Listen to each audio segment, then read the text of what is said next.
Hello. I Do you have don't pen and paper, have sir? What you saying? pen or paper. No, I do have pen and paper. He's down here. I'm writing down the names Hello. if you want. Okay. Somewhere. All right. All right. I'm I in have chat piece of already. paper. And I've I'm got a in pen chat as well. already. Wait, the pen's disappeared. Oh, there's the pen. Where's the pen? There's the pen. The pen has disappeared. Oh, it's magic.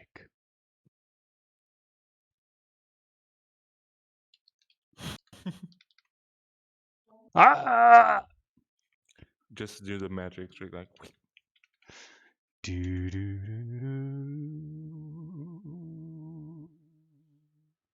do, do. No pen? Pen. Pen. No pen. Pen. Obviously, This is looks it. like you're just floating. Yeah. This is it. This is GGS from now on. Yes. Hello. Welcome Just to that. Green Grape Sessions. Today we are joined by Balasera and the crazy bee lady herself, Niti. Hello. Yeah.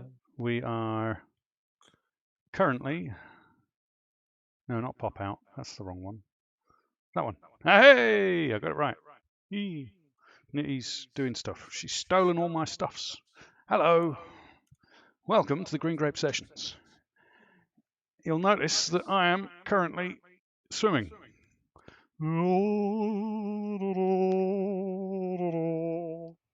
In the river. Sure, that's what swimming looks like. Yeah, I'm sure that's swimming. It's totally what swimming is. Balasera, subscribe. Thank you so much for the subscription, You. Balasera. All right. So here we are. This is Derry. Hello. In the mornings. I wish it was like this at the moment. It's not.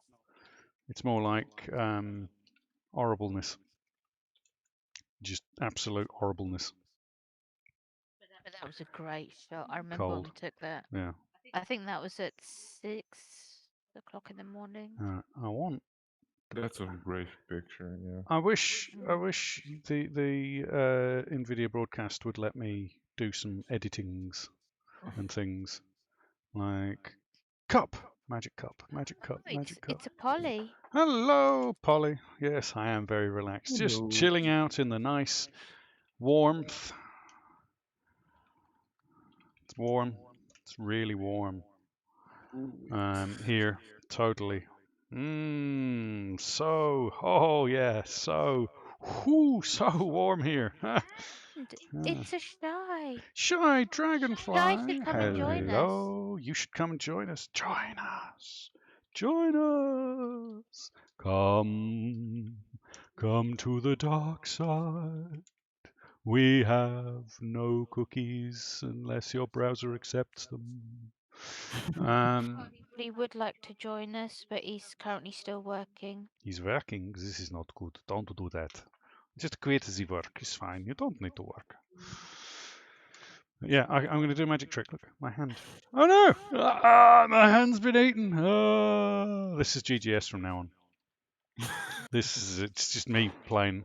It's like I can do tricks like, oh my god, I have no hand. I have no hand. I have a hand. No hand.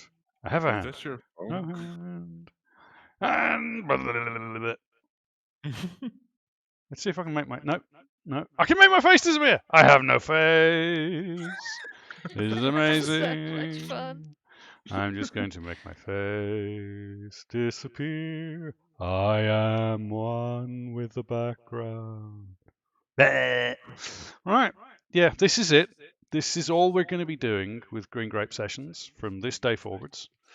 We're not going to do anything else. We're just going to do things like this. Just sort of. Blue screen! I've disappeared! Oh no! Wait, hold on. Come on.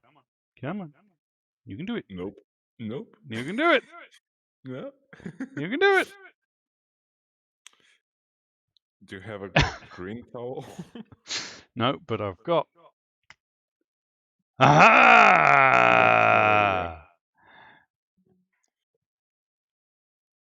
Anything green works better with Oh, wait. No. Yeah. No. All right. Just a minute. Anyway, yes. So yeah, this is it. This is Green Grape Sessions from now until the end of time. It's just going to be us doing silly things. Like I was one thing. Ready? Hold on. Let me just reach into the camera and pull out a pen. All right. Okay. You ready? I'm going to make the pen disappear. Oh my God! I have no pen in my hand. And look, it's a pen. Or I can just go.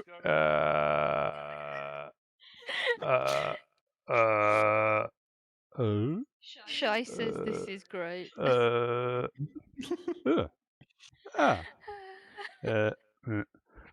me see if I can do this. You have no pen. Okay, you have. You have nothing on your hand. I can't see, so I don't know. Anyway, so a pen, and if I wiggle it really fast, it still doesn't pick it up. So, okay, I have a pen. Now I'm going to make the pen disappear. Zoop. No, see, the pen's there. It's the light of God. It's the oh. Yeah, this is so weird. So we're trying out a new piece of software, as you can possibly tell. And that piece of software is called Nvidia Broadcast. And it's the idea of Nvidia Broadcast is that it's supposed to take your camera, your beautiful, beautiful camera. Hello, come to us. Come join us in chat. Come to us. Join us in chat. And then it takes camera and it makes you lot look at this. And it's not ideal. But it'll do. Anyway, so how is everyone doing? How is everyone doing? Are you doing okay? Is there anything you need? We are here for you. We. That's it. Can I do the heart hands? I can't do the heart hands. I have to do it in front of my face now. We.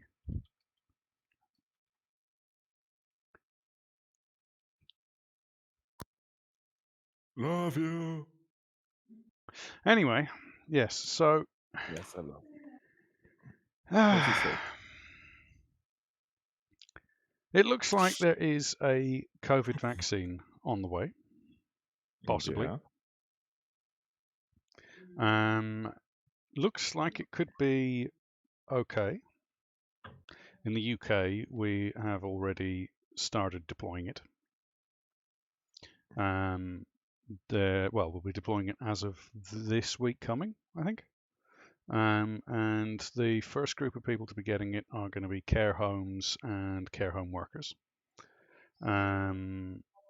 They're going to be the first people to get it, as it were. So that's good. Belisara said posture check. Okay. There you go. That's as good as you're gonna get. Ooh, got a wire. I shouldn't have wire. What? A wire. No, you're just getting spun. You spin me right round, baby, right round. No. I'll have none of that. Right. Yeah. So we're gonna be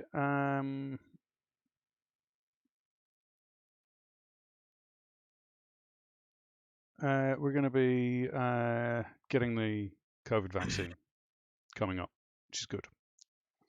Or at least some of us are going to be getting the COVID vaccine coming up. This is a good thing. It's hopefully it works and has no nasty side effects. They haven't really tested it very extensively, but given the severity of COVID. I think that's fine. Fingers crossed. And toes. I won't show you toes because some people have a weird thing about feet. Some people don't like feet. And tennies crossed, But yeah. Hopefully, because what that will do is in the UK they're going to start with the care home staff and the care home, elderly. Then they're going for over 80s, then over 75s, then over 70s. Then they're going for over 65s, then over 60s, over 55s, and then over 50s. They're also going for in the third round, which is also the over 70s. They're also doing people with underlying health conditions. So, that should be good for people with like heart disease and stuff like that, or severe underlying health conditions anyway. It's going to be a while, and even with the vaccine in place, until the entire population are, vaccinated, COVID's still going to be a problem, which means lockdowns are still going to be in effect, which means you all should wear a fucking mask. But other than wearing a mask, the usual social distancing and stuff like that will apply.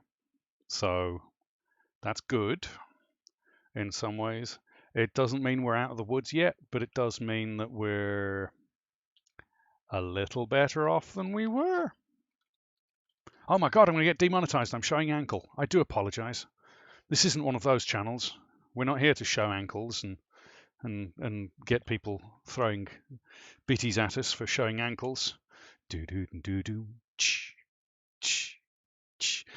anyway, yeah, going back to the COVID business, that's good. COVID business isn't good. COVID business is very bad. No, it's not good. COVID is bad. Okay. Drugs are good. Okay. Well, some drugs are good. Okay. Right. Yeah. So the vaccine should be here for the UK next week for some. The US, I believe you start getting them either the end of December or the beginning of January, depending on the FDA. Now, the FDA are not well known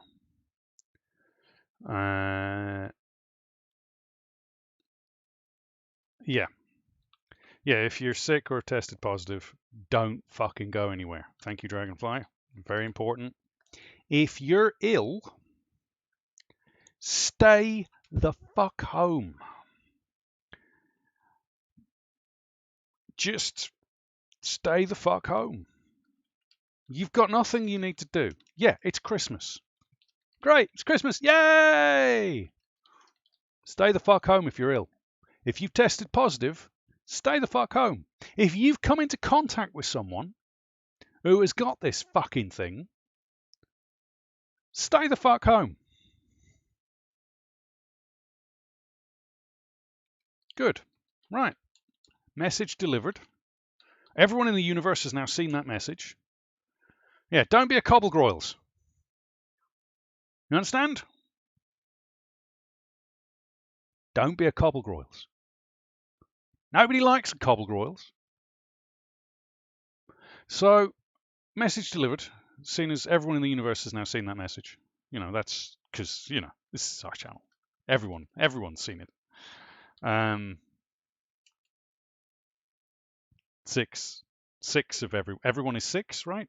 That makes six. Yeah. Don't make a doctor's appointment. Lie to everyone. Yeah. Just if you're ill, stay home. If the doctor says, "Have you got a temperature?" and you've got a temperature, stay home. Dragonfly, as the qualified person here, please come into Discord, pop into chat, and just drop that truth bomb. Just go truth bomb like that.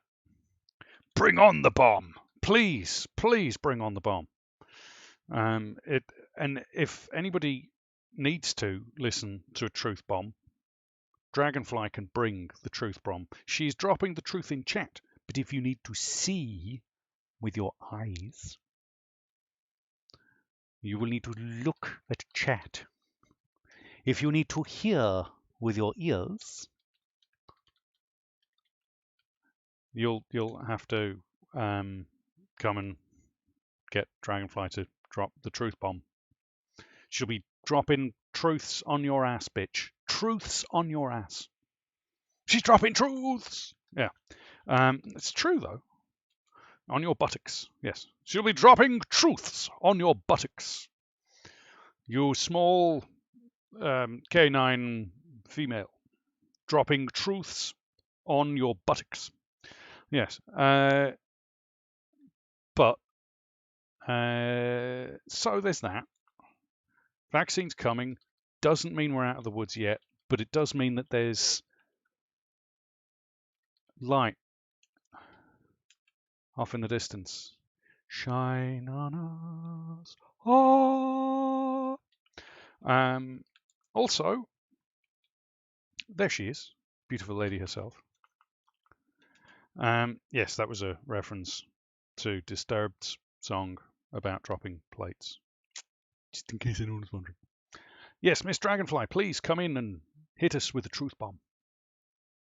Hit us with the truth.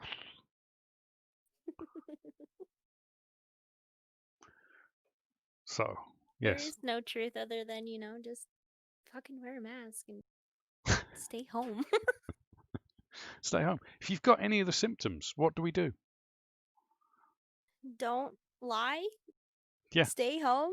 Don't fucking make an appointment and then wait until I bring you back when you had tested positive. Yeah. 4 days earlier. Oh, joy. Do you speak from... Yes, Rockwell, we are having a nice relax. You speak from experience, I feel. Oh, yeah. Yeah. It was great. It was great. Yeah. We had to disinfect the entire room and our front desk and the elevator, and my doctor had to go home and shower and couldn't come back till after. It was wonderful. Lovely. And then, of course, you all had to have tests and swabs and things. Luckily, Or are you guys getting the tests? As long as it's not the, yeah,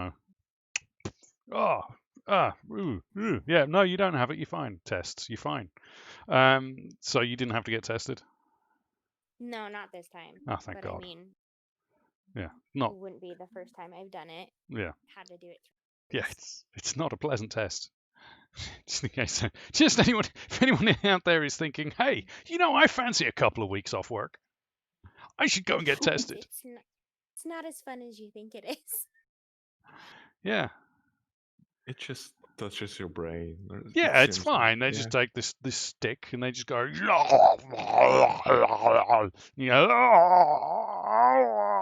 and then they wiggle it around a little bit, and then they go, no, we didn't get your brain that time. Hold on. Yeah, and then pull it out and go, yeah, there's a bit of brain. There we go. Cool. Send that off to the lab. And well, the first time that I did it, they were just starting it, and so I had to do both sides. Oh. And it's like, even when I was training to do the tests, they're like, don't hold your breath. I'm like, please tell me, how am I not shoving something up there? Yeah, no. And then it's like the second and third time that I did it, they only did one side. And I was like, really? Yeah. You tortured me the first time? Yeah. First time was just for fun, love. we were just messing with you the first time. This is a real test. Yeah. Or maybe the second and third tests were the fun time torturing ones. And like, I wonder how much we can get away with. You reckon we can do it again? Right, madam, come here. We're just gonna stick this up your nose. Now, hold still. Just gonna reach right here. Let me just put my. It's just gonna go right up your nose. Ah! No. Well, and it's like the third time that I had it. Not only Yeah. did I have the nasal one, I also had to do the saliva test. Okay. I'm like, could we have not produced the one first? Yeah, could we not just done the spit? The spit, the spit's okay. I could do it. Yeah, see? It's fine. It's taking a piece of wood that's like this long, thereabouts, with a cotton bud on the end. And then... there's no cotton. I swear, it doesn't feel like cotton at all. Yeah. Feels like Actually, metal. what it is it's just a piece of granite that they've stuck to the end of the wood. It's just this white stone, and then they just take it and they just shove it right up your nose, and they wiggle it around a little bit, And if they're really good at the test, right, they shove it up and they twist it a few times, and then yank it out.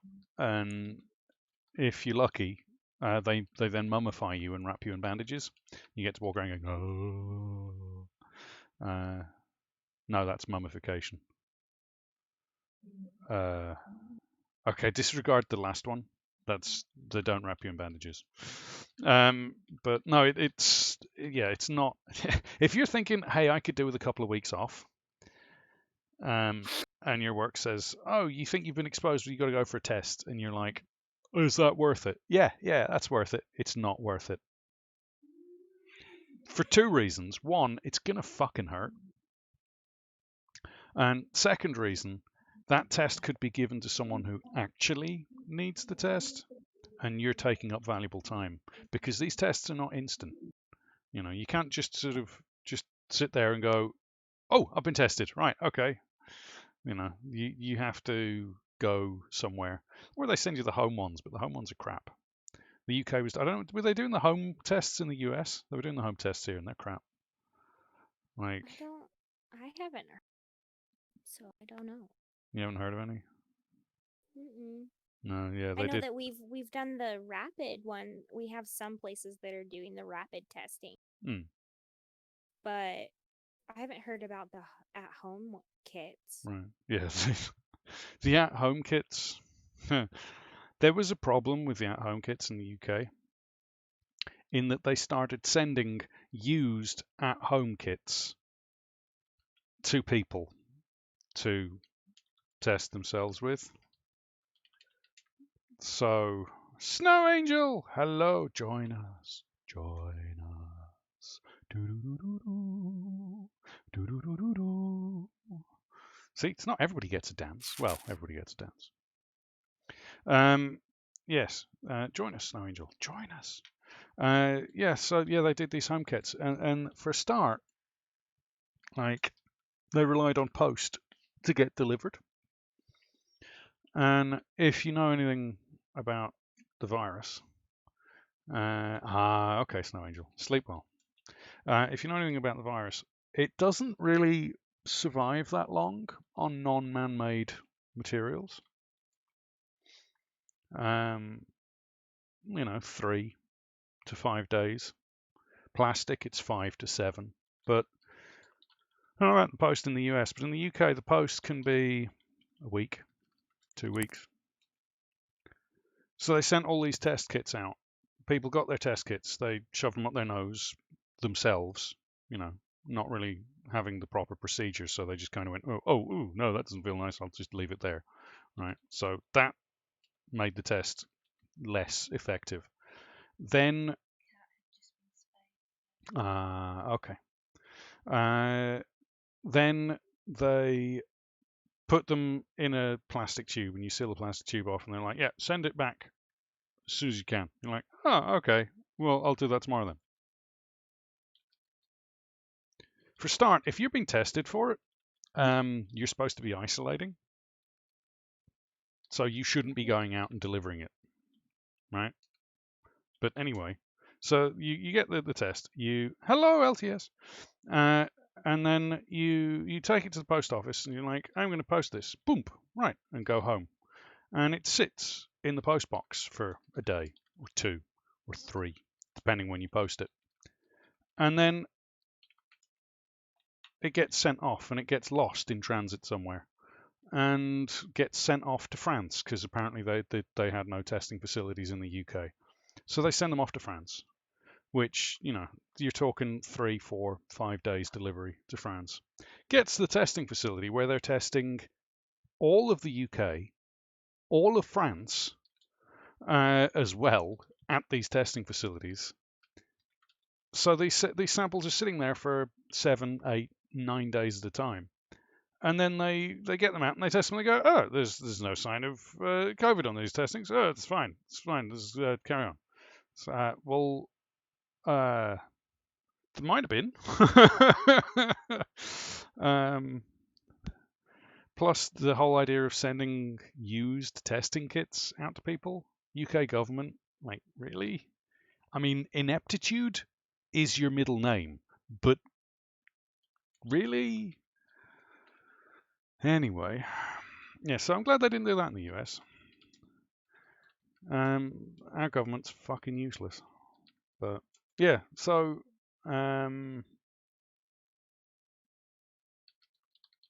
vaccine's coming. It's not going to be the end of it, but it's going to be the beginning of starting to get a handle on this, as opposed to what we've currently been doing, which is just and not wearing masks for some reason, and not washing your hands. Simple wash your hands. Wash your hands as best as you can. Make sure to get all up your fingers, fingertips, and between your fingers too, and between your thumb and your wrist. And if you're wearing a watch, you should really take that off and disinfect it, and then wash this part of your hands, your arms. You really get in there, really get into the palms, really get to the back of the hands, really get the sides of the hands, because these parts here regularly get missed when people wash their hands. So wash those parts of your hands too. And those parts, just make sure you get all of it. And you need to do it for at least 30 seconds. Yeah, Niddy's doing that. You need to wash them. Right? You take the hands. Look, there's a weird disembodied hand. A weird disembodied hand. Ah, it's got me. Ah. Yeah. Yeah, this is GGS now. It's just weird hands popping out the side of the screen. So, yes.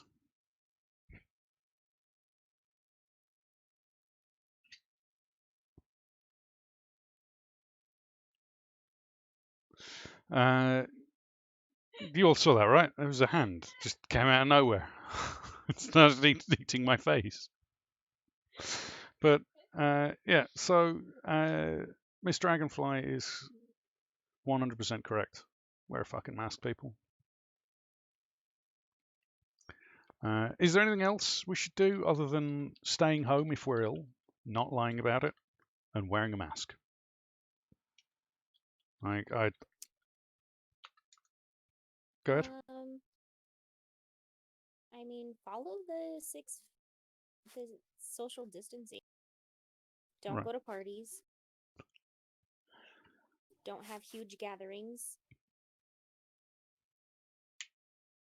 Don't be stupid. Stupid. Now, come on, Dragonfly. Easy now. I can understand the. It's asking a lot. Like, I get the don't go to parties. I get the don't go to big gatherings. Wear a mask. Wash your hands. Don't go out if you're ill. but don't be stupid. Come on, you're asking so much. I really am. My God. And a sassy, come and join us. Come and join us. Come and join in the party. Yeah. So, in other news, the Japanese are bringing a spacecraft back called Hayabusa 2 from a asteroid, meteor, place type thing, asteroid, and it's bringing samples back from the asteroid. So if it arrives before 2020 is over, expect alien overlords. I mean, at this point, we've had zombie mink just bursting out of the ground. Why would the aliens come here? Well, this time we're bringing the aliens here. Or if it lands in 2021, we'll be fine. But if it lands in 2020, we're fucked. Just so everyone knows. Just prepare yourself. There's a sassy. Oh, she's so beautiful. Hello. Don't look at me. Don't look at me, Eli. I'm not. Oh God, I want to like lean away from my monitor. Beautiful sassy. Yes, we're currently testing a piece of software out, Miss Sassy. Hello, sis. I can see that. Hi, Bella. Hello. I Which can turn on my camera too, so you're not Ooh. alone. Hello. yeah, Niddy says she's beautiful. This is the piece of software. It's called Nvidia Broadcast, and you can do things like auto frame. I'm huge, and there's a hand, and if I do this, boop. Oh, it looks all weird and fish-eyed. I don't like it. You can also do background removal. So I'm all on my own, and there's weird disembodied hands in the blackness of space. No one can hear you scream. Where nobody can hear you scream. Yeah. Yeah, there's... Okay. Rock. Okay. Then there's the background replacement. Hello. Which unfortunately allows for some unfortunateness in that my hand is now placed in a rather inappropriate place. Yeah. Hello, With Mello. Hellblade too. With Yeah. Hellblade, that's inappropriate. Yep, that's sorry, Senua. Yes, Keep it Mello. like this forever. Yeah. And if I do this, it's not actually any better. It's still. I'm just don't mind me, Senua. Like... It's all right, lass. It's all right. You just chill out there. It's all right. Then we got this one where I can just Yorick. There you go. I knew him well. That was my favorite so far, actually. Be or To not be to or not to be. Yeah, there's that one. There are many questions. Then there's a rather worrying one. I'm being attacked by robots. I don't like that Oh. one. Yeah, I don't like that one. Why aren't you running, Eli? God. Yeah. Then there's Ooh. in space, Stars. space. But it does kind of look like I've sat in the pond in the like It's like you're a Greek mythology giant and you're just watching the stars taking a bath in the lake. I can just do the thinking man pose, yes. And then of course there's I'm in the forest. There's monsters and everywhere, and I'm I slowly like being that eaten. one too. Yeah. I like misty forests. Yeah. Creepy, but I love them. Yeah. So there's stuff like that, and then we can go. I can. The blur. I'm in my optics. Hey, Love Deathlock. Yay! Yeah. You're a little close to his manhood there. Just a little bit. Good. Then I'm in with Octavius Sperati, which he that dude right there. No, don't touch there. That dude right there. That dude right there was voted in the top 10 most attractive female metal artists. Oh. Yeah, he's quite proud of that, actually, that guy. He's like, yeah, I was voted one of the top 10 most attractive female artists. I was voted the most attractive female drummer, except he's not a female drummer. But, you know, That's funny. it is what it is. And then there's being squashed by weird hair and stuff. By a weird hair. Yeah, that's Yeah. an Weird interesting hair, one. yeah. But yeah, so we've got this app, which is fun.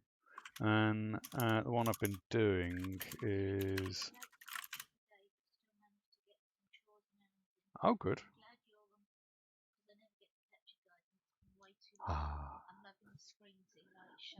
Yeah. Yeah, so that's this, and that's background replacement. Then we can do background blur, which that's kind of that's interesting. weird. And you can Kind of weird, kind of change. cool. Yeah, it's Blur. I feel like it's messing with my eyes a little bit. yeah, I don't like that one at all. Yeah, that one No. makes me feel kind of weird. Yeah, so like it's between hello, and then if I do this, Ooh, it's following you. and it's creepy. Yeah. It's like Yeah, that is Hello. creepy. hello. FBI looking at you. Yeah, and it's even more creepy because it's using a Kinect sensor, so it's really like looking at you. Like the sensor itself, if I could switch to the different, It's watching you. That's creepy. the different, because the Kinect, you know, the Kinect can actually tell your blood pressure. What? Yeah, yeah. How? The infrared that they use, they've got an Oh. infrared sensor and a couple of other sensors on there that when they're looking at you, they can literally see your heart rate, they can see your blood Mhm. pressure, and from that they can gauge how stressed you are. That's Wait, say that again. What is it? The Kinect sensor on that was on the Xbox One. Oh. Yeah, okay. it's got like the sensors here, here, and here, which you can't see, and I can't turn the camera to look at itself. But you just have to trust me on that. Do They you are. have a mirror that you Yeah, can put in a front mirror. of it? I do actually. Oh, I wonder what the camera would do if I put a mirror in front of it. Break it. Ooh. Back in a moment. Yeah. I know. we gotta find out now. For science. We gotta find out. It's for science. It's for science. I don't want to do homework today. What? I can't see What is- anything. Oh, What it's is- not even doing it. It's like, oh. It's got your reflection. That's so weird. I guess it only has facial recognition software. That must be what it is. Maybe. So it's only programmed to recognize faces. That would make sense. Yeah. That would make a lot of sense. That's funny though. That was definitely not what I thought would happen. That was depressing. That was weird. That was weirdly funny. Like, Science failed us. Stupid science. the beard wiggle. Yeah. The sad beard wiggle. Do do do do do do do do do do. Yeah. If I was wearing a green shirt, it would look like there was just a beard dancing. Just a floating head. Yeah, and just everything. do Yeah. do do do You gotta do that do. next time. But anyway, so that's what we're using and why everything looks weird. Douglas. Gain sentience, yeah. Melo's right. Yeah, this is not a good idea.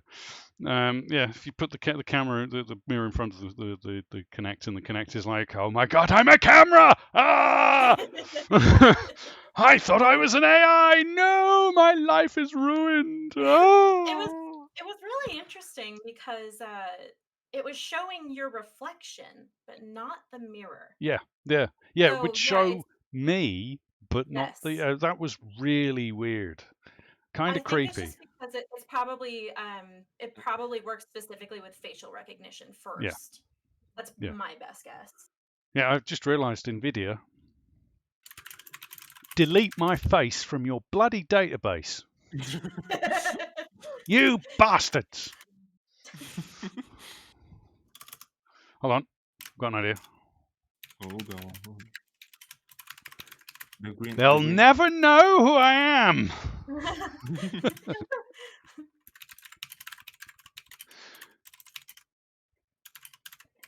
Yeah, it can't detect my face if I do that. If I do that, then it's not sure. It's like, is there a face there? Struggling, yeah, I can see Struggling. it's It's like, struggling. I don't know. Is there a face there? Is there a face? Yes, there's a Yep, face. there's one. Yep. No face. Yeah, it's a green towel, blue towel screen. Yeah, didn't we try it earlier with this one, Frankie? We went like this. It was like, Yeah. Just closer. Yeah. Yeah. I am just Oh. a pair of hands. Blah.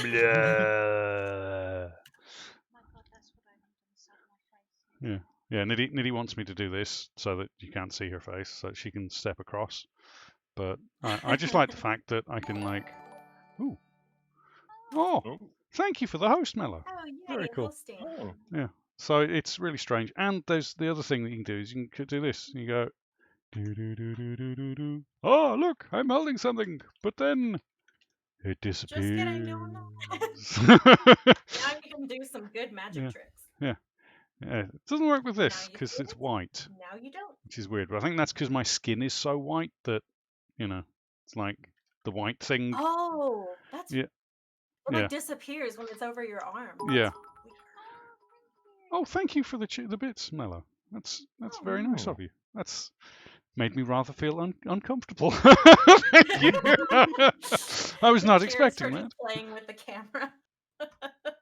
I'm going to go and hide now. Ooh. No. Yes. I wonder if this camera picks up UV light. That's a good question. Now.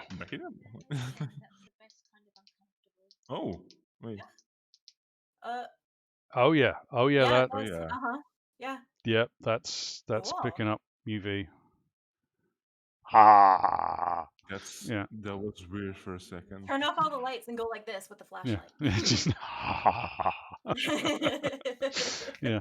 Now, I do have an infrared camera somewhere, and I know that because the Kinect has infrared sensors on it, it messes with the Kinect.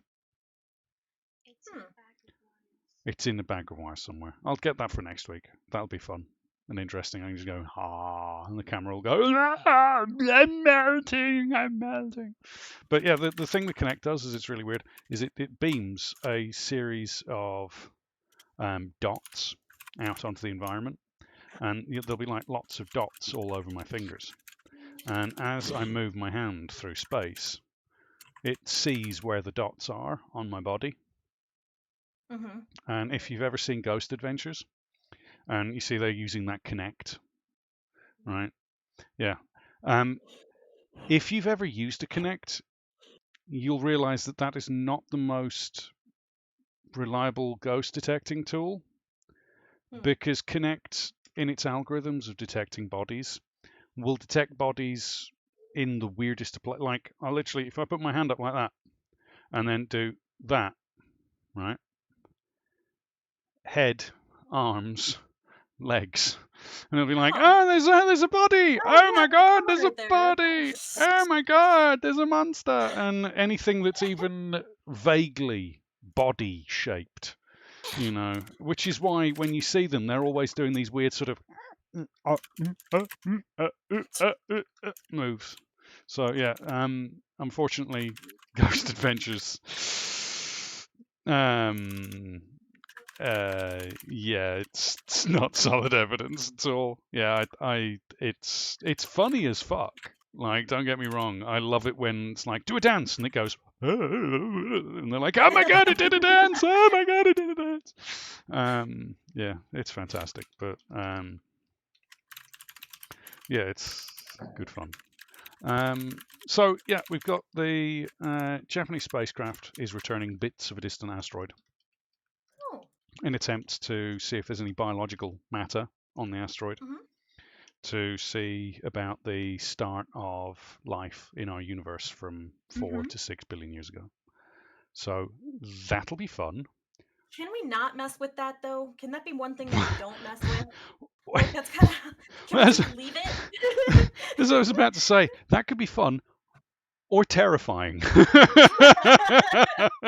What if these, like, what if, I mean, obviously, it is so unlikely that another human will emerge from this because we just happen to be like this perfect, like, sequential accidents one after another. So imagine if we're doing this again, imagine what the end result like this in this point of time 4 to 6 billion years from now would look like.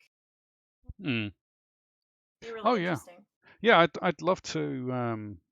I'd love to just be able to go forwards or backwards in time and look Oh my god, no. at evolution and look at the things. The only problem is that I know if I went backwards in time, I'd end up like going backwards in time somewhere, farting, and then completely changing the whole of humanity's future. It's like, oh no, I'm so sorry. We're all going to evolve into fart people. No, I'm melting. Yeah. Fart people. Yeah, just gaseous clouds floating around from place to place have taken over the universe. So not far different from now. I mean, let's face it. That'll be interesting. I'm curious to see what information comes back from those samples. Oh yeah, it's definitely going to be interesting. But it also has the potential to be terrifying because they're literally dropping this thing from space. So when this thing lands, if it has got something nasty and untoward in it, Yep. the chance of it cracking. Okay, who had aliens for December taking just with 2020? Who had aliens? Yeah. Have you ever seen Evolve or Evolution with David Duchovny? No. Yeah.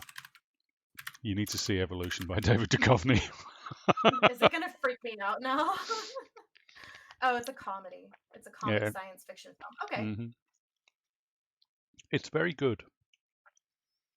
I like these kinds of movies actually. There's a movie that reminds me of this, Idiocracy, which is kind of like is it 1,000 years that he goes in the future and just like humanity has gone to shit? There's piles of trash everywhere. No, that film was made in 2019 and it was set in 2020. Oh. Yeah. No, Even better. I'm joking. Because I'm thinking if that was a thing, then I would be very interested to see what they came up with. But yeah, so it's Polly needs an ice cream. Polly should get an ice cream.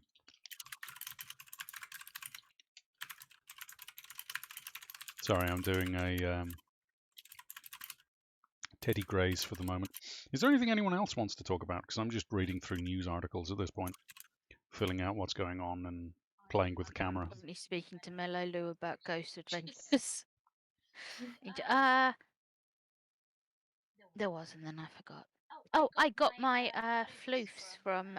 Oh, go get the floofs. I will change the camera. No, I'll just give them to you. Yeah, I know, but let me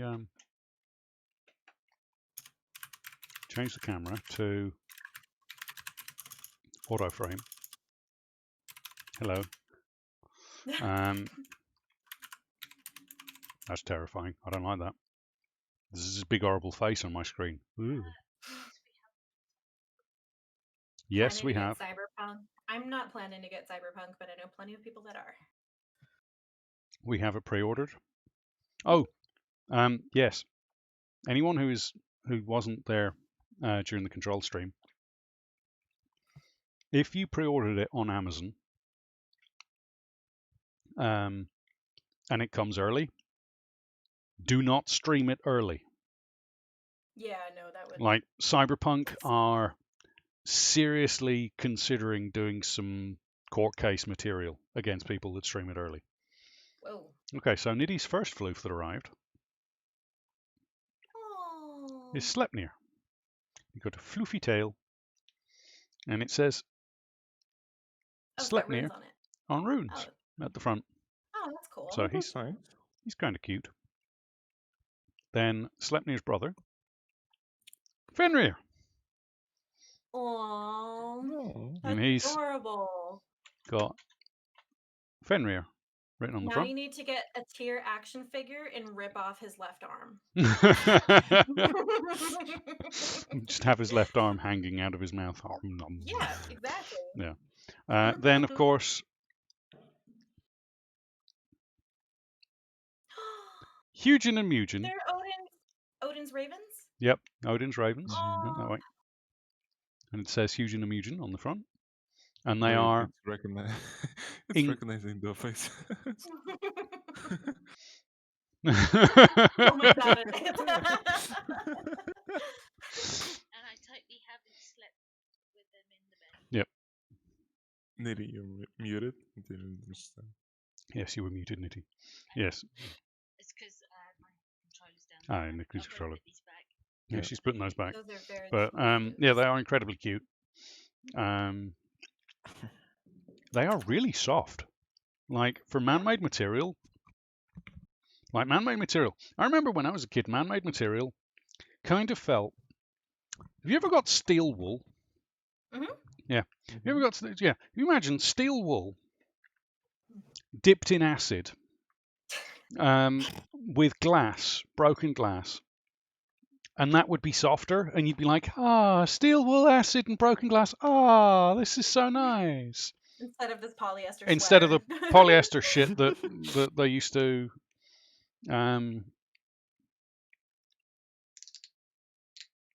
Hold on. And this is why. Yeah. That's why you keep the towel. That's why I keep the towel. It's like I also can't twist off bottle caps for whatever reason. Like the skin on my hands is like too soft or something. Passion fruit kombucha. Ooh, yum. Mm. That sounds delicious. And only mildly alcoholic. Usually kombucha has like trace. Mm. So like less than I 0.5%. Hi, Bob. Frank, like, I have milk. But I just have. Oh, I don't have any more water. I should probably ask Rock. you should get some water, yeah. Yeah. Rockwar, if you are out in Chatland, water for the sassy. Water me. for the sassy. Water. Now, isn't Rockwar doing an art stream today? No, he actually decided to play Hades instead because he suffers from like pain in his hand when he paints a lot, and it's mostly in the muscles here that control like your basically like this motion here. Right. So if you're holding a paintbrush like this, it's exacerbating it. So basically he gets really bad cramps here. We've tried doing, basically we've seen doctors about it, and they basically say it's just like muscle strain from overuse. So, and that makes sense because he spends several hours a day, if not more, painting. I just had a coworker tell me about a glove that helps with that, but she recommended it for crocheting and cross stitch. Okay, yeah, because like that's the same kind of like like you're holding a needle that way, or you're holding a crochet hook this way. So yeah, I could totally. It's kind of similar to how you hold a paintbrush. So Bailey, you should send me Shy, you should send me a message about that later. Yeah, I'll get that information. Yeah. It's there's two types of glove on the market. There's one that literally only goes over these two fingers, and is tight around the palm area and around there and around the wrist area, and it's specifically for like that kind of the writing, the kind of that sort of stuff. Holding a pencil, Look, It's a Oh, he was in Rockwall. chat. Speak of the devil. Yep. Thank you, Rockwall. You're beautiful. We love you. And he's gone. And he's gone. He brought me his water, so that works. But they're very good for RSI, repetitive strain injuries. The other thing That's you can exactly what it do sounds like. is you can get one of those squeezy balls, Like a right? stress ball. The stress balls. Mhm. And you can get them where they've got little finger loops that you put your finger into, and you can not only squeeze them, but you can stretch them as well. And it's the stretching part that you want to do more, because that's an exercise that your hand doesn't do very often. It's not often that Yeah. you're resisting something out like Yes. that. Most of the time Especially with your fingertips, essentially, because Yeah. your fingertips actually aren't that strong. So No. all the power comes from right here. Yeah. So the other thing you can do is an old guitarist exercise, which is holding onto something, be a bottle or a table leg or a chair, and you switch between the two like that. You can makes just. perfect sense. There's a exercise that I used to do. It was just go. Oh, just like Like this. isolating one finger and then two and then three. Okay, yeah, that makes Yeah. sense. That makes sense for guitar exercises because, like, when I play bass, like, my hands do not want to do the thing that my brain is telling them to do because there's Yeah. no muscle memory there. Yeah. I'm just sitting there staring at my hand, like, Yeah. move, damn it. Yeah, doing the movement like that, doing the lifting two of your fingers at a time, which this one is difficult because Yes. the tendons here are linked. So these two fingers want to do stuff together naturally. Yes. And that's the biggest pain for a guitarist, is basically getting your fingers to break that kind of connection, so you can lift, because you can go up, but it's so like exactly, like my hand like just does not want to do it. It's like like it just does not. But My hands are not used to that. But that's a great exercise to practice for both of us, really. Yeah, it's a good one to do the Spock. You're also doing that, as I say, kind of trying to open your hand as well. Doing that a couple of times. Only do it until you start to feel your hand, the tendons warm. Do not go beyond warm tendons. Once your tendons go warm, stop. Yeah, stop. Because that's what you want anyway, is the heat. Yeah. So that's good for you. Yeah. It's when you go beyond the warm that you start to do damage.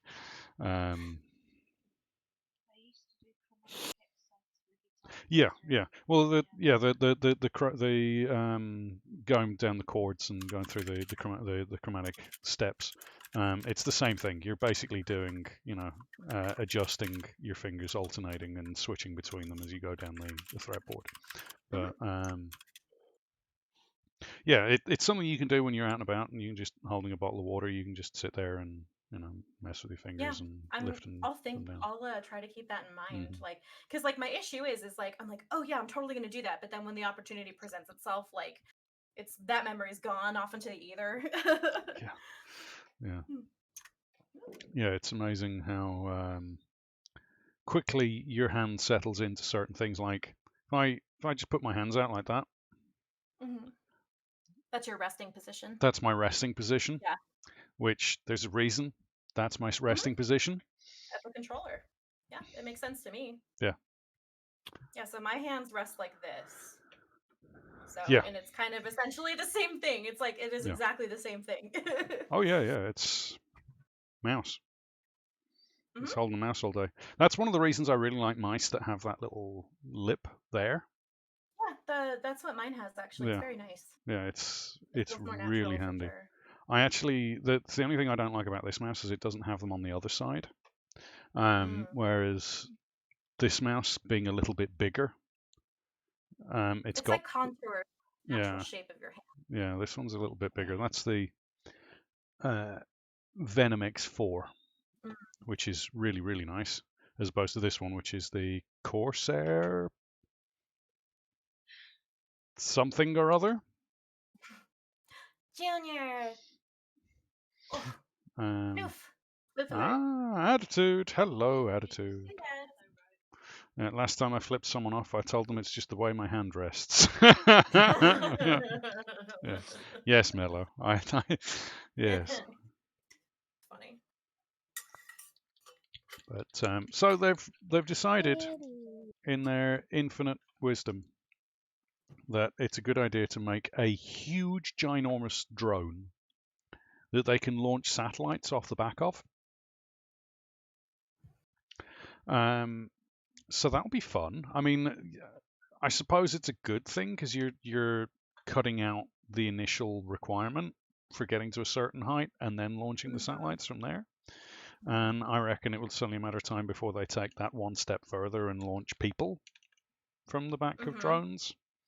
But I'm sorry, as an AI developer, I still don't like the idea of developing giant drones. Did you hear of China's nuclear reactor? The fusion reactor? I have not heard about China attempting a fusion reactor. I've heard that they've claimed quantum supremacy, which lots of places are constantly claiming quantum supremacy. But yes, you're all lovely people in chat. Every single one of you. Even you. You know who you are. I see you there. Hello. I'm here. But yeah, I've heard that China have claimed quantum supremacy. I've also heard about the gene editing treatments in sickle cell disease, which very good for those that suffer from that. It's very promising for a whole array of things because there's Definitely. no reason that's one of the things with type 2 diabetes. Effectively, your pancreas has just worn out and decided it doesn't want to continue anymore. So the idea of going in and gene editing it so that it regrows and regenerates the same way the liver does, because the liver is one of the few organs that to an extent. The liver and the brain are the two organs in the human body that can go, oh, there's damage, we can fix that. Yeah. Whereas kidneys, when they go, they're gone. Yeah, when kidneys go, there's dialysis or you're gonna die. Yeah, it's not great. Yeah, no. And the same with pancreas and your lymph nodes throughout your body and stuff like that. Once they go, that's bye. Good luck. Have fun. See you around. Yeah,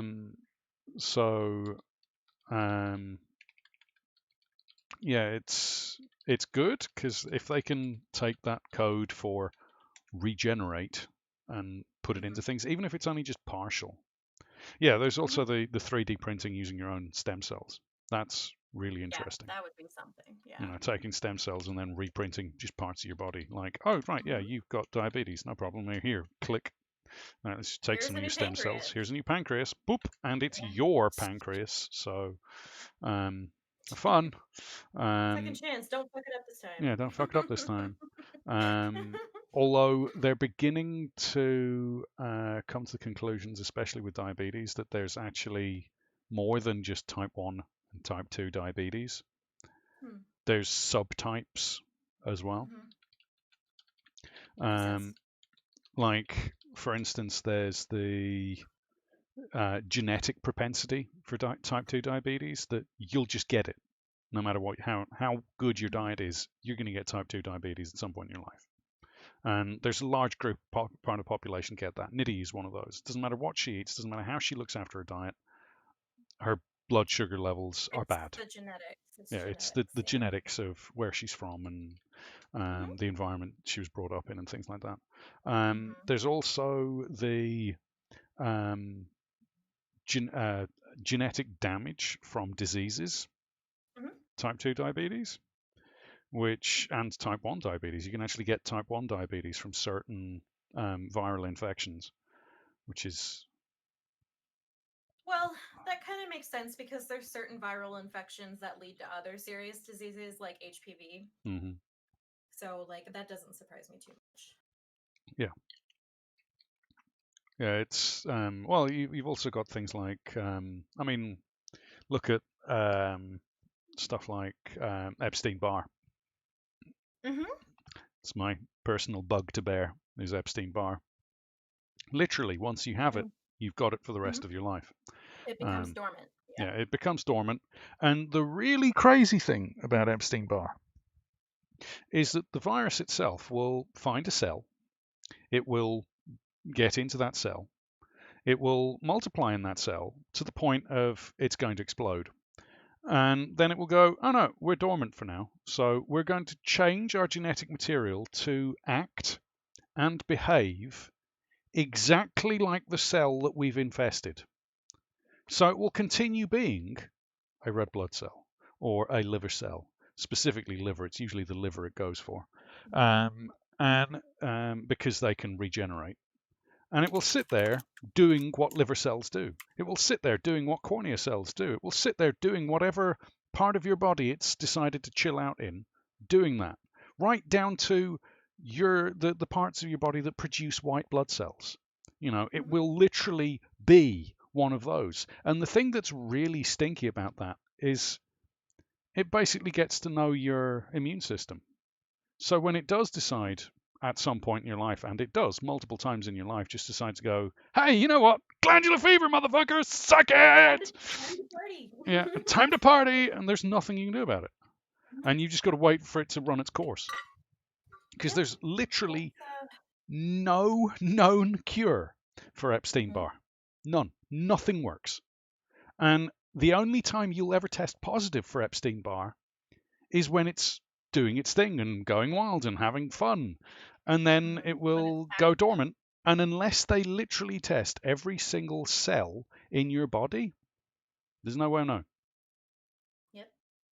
So it's a stinker. It's a really nasty, vile stinker. But then there's other diseases. There's things that live in your lungs. Every single person alive today has hepatitis living in their lungs. I believe it. Every single person alive today has pneumonia living in their lungs. It's only when you get ill. It becomes a problem when it's out of balance. Yeah, when it becomes, and it goes out of balance, when it starts to, these conditions are perfect for me to continue to generate and reproduce, then it becomes a problem. Yeah, there's a lot of viruses like that, bacteria that are present. Like we have strep bacteria in our throats, and it presently lives there. Sorry, using those legs, using them legs. Got to use those legs. Hello. Yes, that's for everyone. Use them legs. Stretch and hydrate. I am hydrating. Very important. I finally got a boxing bag. Yeah. It's not quite assembled yet, but we just poured like 75 pounds of sand into the base. Yeah. Why is your camera moving? I don't know. It's doing weird things. No, Eli. I don't understand. Well, the thing was, when I was doing this, it went, and it was like, you want me floating in the sea again? Okay. Nitty says, can I be floating in the sea again? Okay. Let's go back to floating in the sea. Oh no, I've just put over Frankie's face. Background replacement. I'm in the sea. That's less creepy. Wait, was that creepy? No, I'm talking about mine. Oh. Ooh, what happened there? There's that one. That one. Oh, that one's nice. I like that one. We'll go with that one. All right. Hey, chilling out in the water. With the weird background that keeps ghosting in and out, and the weird disembodied hand. That's a big lot of water. It's a big lot of water. But yeah, so yeah, viruses are just fucking evil. and really useful at the same time, because there are They're- viruses that are yeah. really good for us. There's beneficial. Yeah, there's Yeah. beneficial ones too. Yeah, which is why antibiotics are so bad for you, because they don't just go for the bad Only shit. take them if you need them. Only take them if And you take absolutely need all them. of them. And hmm take all of them, because that's the issue, is that people have a viral infection and they're just like, well, just give me some antibiotics, it'll be for good measure. Like, no, you're basically, for one thing, you're killing off your good fauna, flora and fauna. Secondly, it's going to make any like bacteria it doesn't get resistant. So like that's the issue, is that like people keep doing that, they just don't know how to use antibiotics. Yeah. Also, when you're taking antibiotics, finish the course, but also take Live things yogurt. like kombucha and live yogurt Yep. to restock. Or kimchi. Kimchi is another fantastic one. Yeah. Kimchi is one of those weird ones. It's like, yes, rotten cabbage is really good for you. Wait, Fermented, yeah, Yeah. fermented stuff is just good for your gut. I mean, it just is.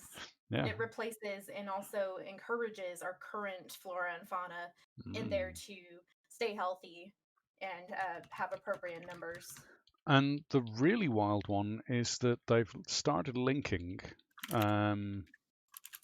diseases like Parkinson's and Alzheimer's to gut fauna and flora, imbalances in your gut and flora and fauna. So I had a really nasty candida imbalance, and that caused my metabolism to slow down, like to a halt, actually. So anything I ate, I gained weight.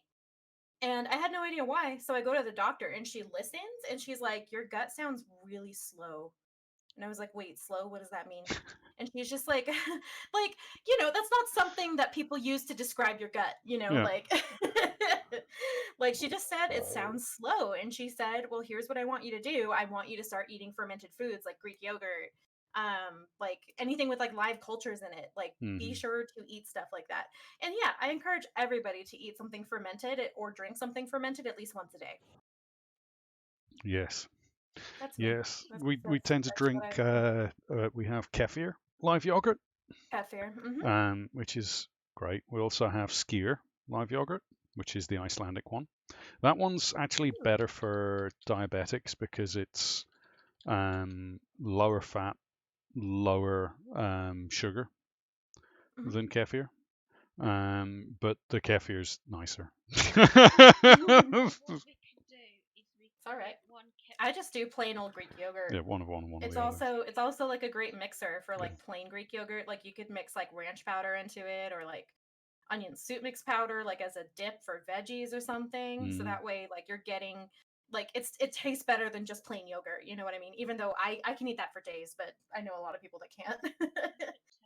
Rock doesn't like Greek yogurt because it's sour, or because how tart and sour it is. Well, I think skyr isn't really. That's the thing. The weird thing with skyr. Skyr What isn't I really do sour. is I put we have the yogurt, I put in cayenne powder, which is obviously good for the gut. With yogurt. But turmeric, you could put in. Turmeric is also very good for diabetics.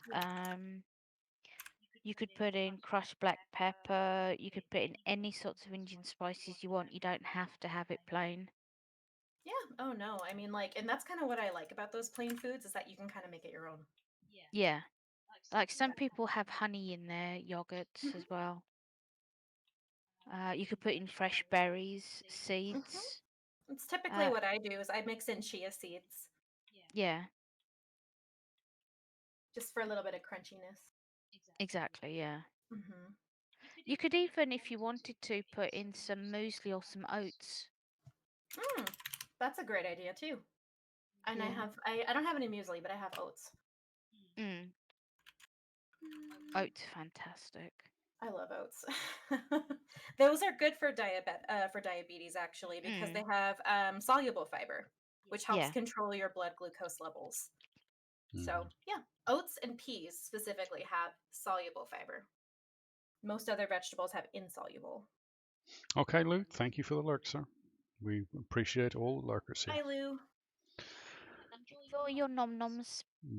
Yeah, all this, all of this talk of food, right? Mm-hmm. Okay.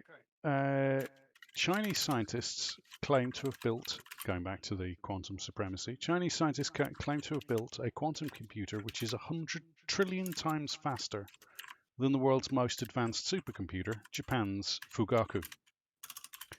The prototype of the groundbreaking machine is able to perform a calculation which would take a traditional computer billions of years to figure out. The breakthrough means that the country has achieved quantum supremacy, a significant milestone as China and the US compete to lead in quantum computing technology. It comes as late last year, tech giant Google claimed to have demonstrated superiority over conventional machines. Quantum computing is fledgling technology which uses a weird world of quantum physics to achieve vastly sped up information processing. Normal classical computers store data as so-called bits that can be either a 0 or a 1.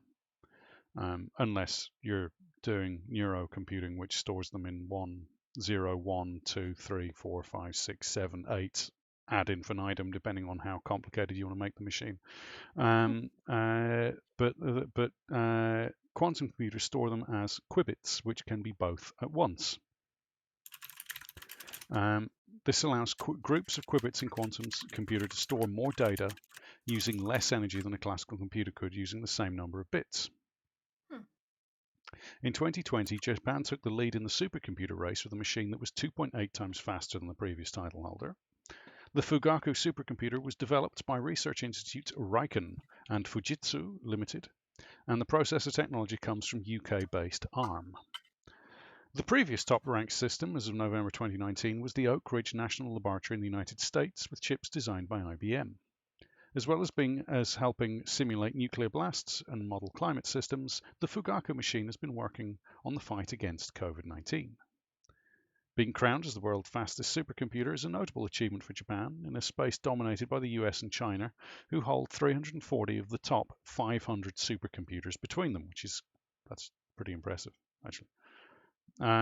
Such devices may one day revolutionize tasks that would take normal computers years, such as seeking new drugs and optimizing city and transportation planning. With big tech firms such as Google, Microsoft, and IBM and Intel said to be avidly pursuing quantum computing technology, scientists in China have claimed quantum supremacy for themselves.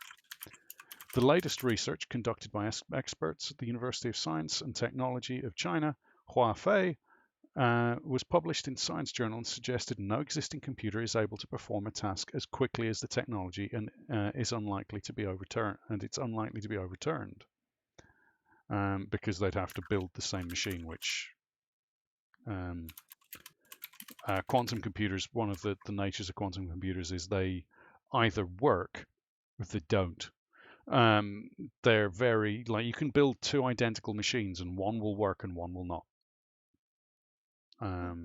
That's one of the problems with quantum computers at the moment. They are incredibly finicky, and depending on the temperature in the room, depends on how they perform. Depending on whether someone 6 miles away has switched on their computer, their microwave or not, depends on how they perform.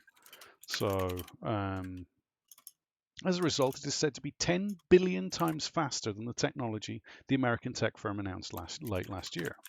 It also said to be 100 trillion times faster than the Fugaku supercomputer, which would be insane. That would be. A supercomputer computes a 1-0 ratio and can deliver a large number of computing cycles per second. A quantum computer aims to utilize new quantum algorithms to accelerate digital computation. The other big problem with quantum computers at the moment is we don't have any operating systems for them. So you can't just like build a quantum computer and go, ha, now I can run games better than anyone else, because there's no operating system designed to run them. So all you can do is throw mathematical problems at them. Like, you literally can do nothing else, which is useful, but not that useful. So it's interesting. Yeah, the real step forward will be combining that with AI.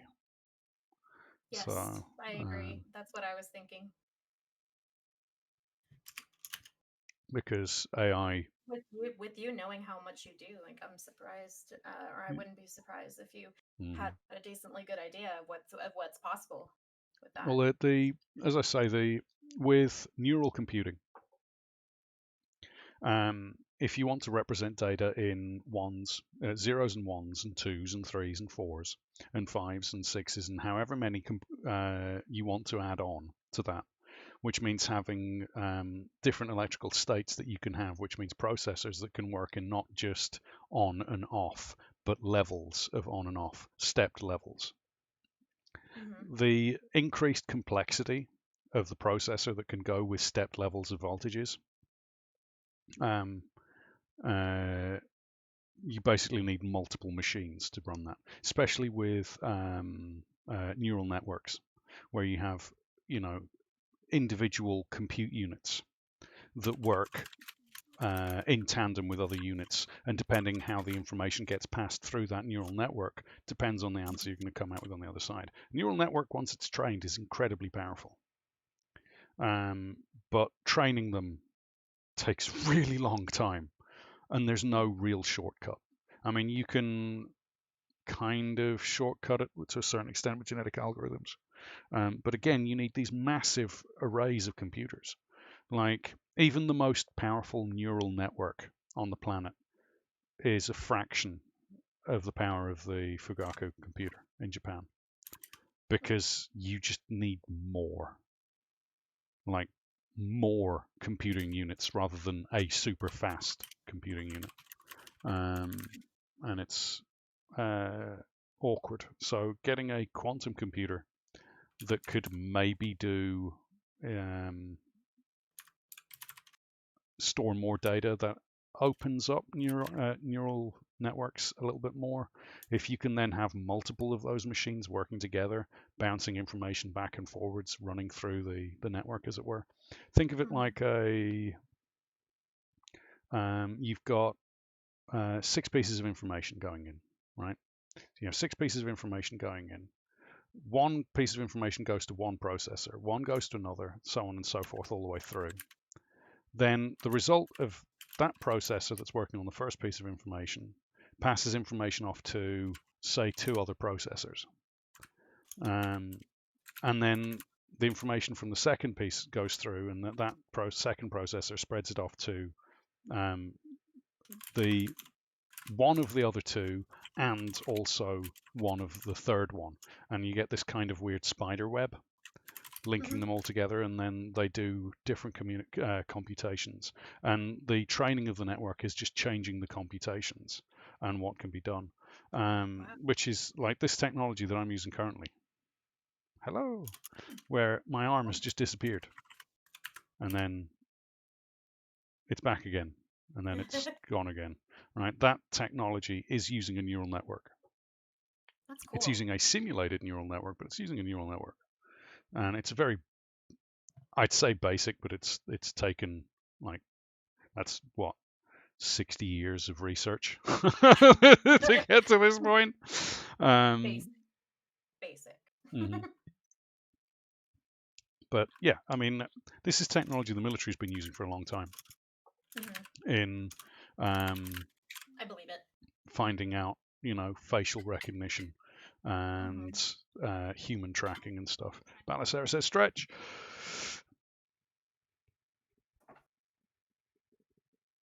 Thank you for the stretch, Balasera. But neural networks are interesting. It's complicated. Sounds like it.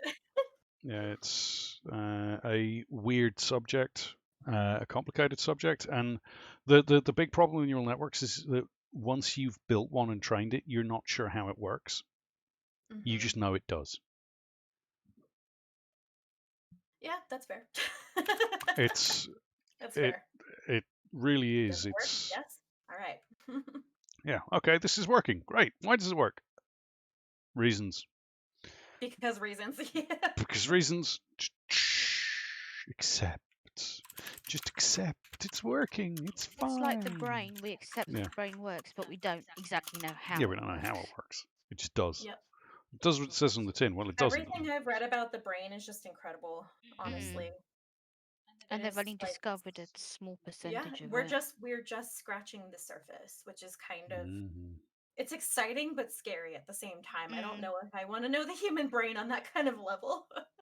It's like what was it they said? They know more about the ocean space than they do about the human brain. Well, they say that, but I don't think that's Oh, true. there's a night owl. Hey, Night Owl. Night owl with the Go hydrate. for a swim, you amazing people. Yeah. Come and join Yes, us. we are swimming. I'm drinking water from the foil. It's good. Don't drink that, otherwise I'll have to call the hospital. Mm-hmm.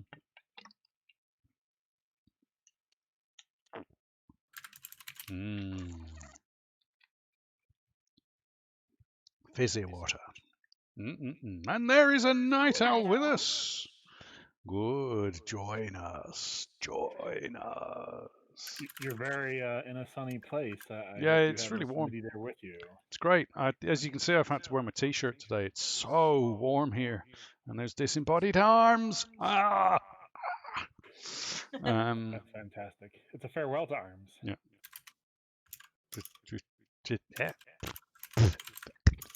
I don't need beard in my face, thank you. I don't need beard. I'm not eating any beard today, thank Yeah, you. I'm not into eating beards. Thank you very much. They're not the I already tastiest have thing. enough keratin in my diet. Thank you, though. But yes. Yeah. In case anyone hasn't seen, Jax Teller, the guy behind the Ravenhurst, is having a very rough time and may lose his house, and he has set up a GoFundMe. Please consider helping out if you can. They've had several family emergencies this year. Several awful things happen, which I won't go into, but you can read about on the GoFundMe if you want to. Or just pass it along. If you know anyone who enjoys Ravenhurst and just wants to offer him a little bit of support as a thank you for playing Ravenhurst, pass on that information. It's been a rough time of year for everyone. I cannot honestly say that, this is a unique case, but it is a case. And unfortunately, everybody's having a rough time, but any help anyone can give, even if it's just sending a $1 here or $2 there, if you can help out, please go check it out. There will be a link on my Twitter feed for it. I think there is a link on my Twitter feed actually. There's already a link. I'll have to check that out. Let me go through. I'm not able to donate at this time because no. No. now I'm not bringing in nearly as much income. Yeah. But I will definitely retweet that. Yeah, it's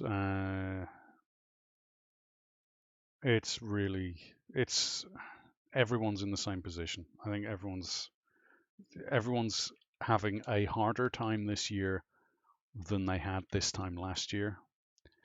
Absolutely. Unless you're Jeff Bezos. Fuck him. Yeah.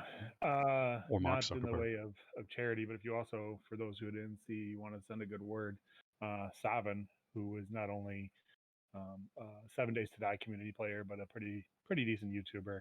He lost his dad, and if you want to shoot him a good word, he hasn't set up any donations or anything that I can see, but he was actually living in and caring for his dad when he passed. So there's been videos posted, but I get the feeling that that's one of his mods doing it, not him. Right. So he's taking a step away. But anybody, if you DM him on Twitter, I shot him a message and just to tell him everybody's thinking of him. That we're thinking of him. Our thoughts definitely go out to Salem. It's, as I say, this year's just been shitty all around. No kidding. Yeah, we have definitely hit financial hardship over the last couple of months. Things have definitely not gone the way we'd expected. Just when you think it can't get worse, too, it does. Yeah. Well, the the latest one for us was we're okay. We'd saved up for 2 years to get the Series X's from me and Nitty. We got them. We bought them. It was like, oh, good, we finally got that. That blew a huge hole in our savings, but that's what it was for. That's what we'd been saving for. And then a series of builds that weren't due to come out until January came out. Jeff Bezos. Just saying, Amazon Prime, you were timetabled to come out in January, and it came out on the 1st of December. Oh, shit. That's not good. Yeah.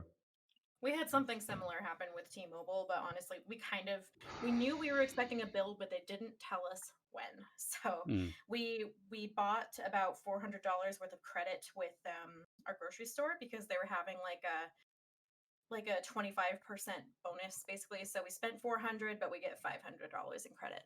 So we went ahead. We were like, yeah, we have the money to, may as well. In that way, like we'll be covered for groceries for a while. And then our T-Mobile bill comes out and we overdraft, and then we don't realize that we overdraft because like it's under Rock's name, so like I don't get any text messages or emails about it, but we got like 6 overdraft fees. Whoops. Yeah, that happened. We were lucky in that I always, at the end of every night, I look at the bank account. Right, I load it up. I have a check because as of midnight, we get what bills are going to go out the next day, and so we usually shift money between savings and the main account back and forwards. And we were lucky that I looked and went, wait, what? Well, we did have savings. We now have 0. It literally just happened that the savings exactly brought the plus what we'd got left over in the main account. We were literally left with £0 and 0 pence.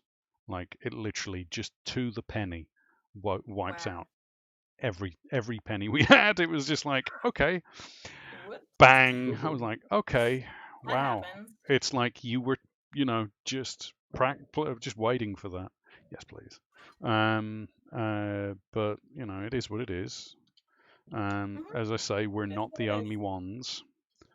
Niddy's just going to go make a cup of coffee. Okay.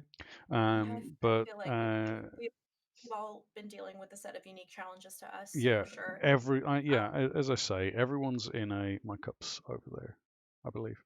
We're all in a very similar situation in that there's something about this year that has messed up, whether it's people losing their jobs because there's entire industries have collapsed overnight.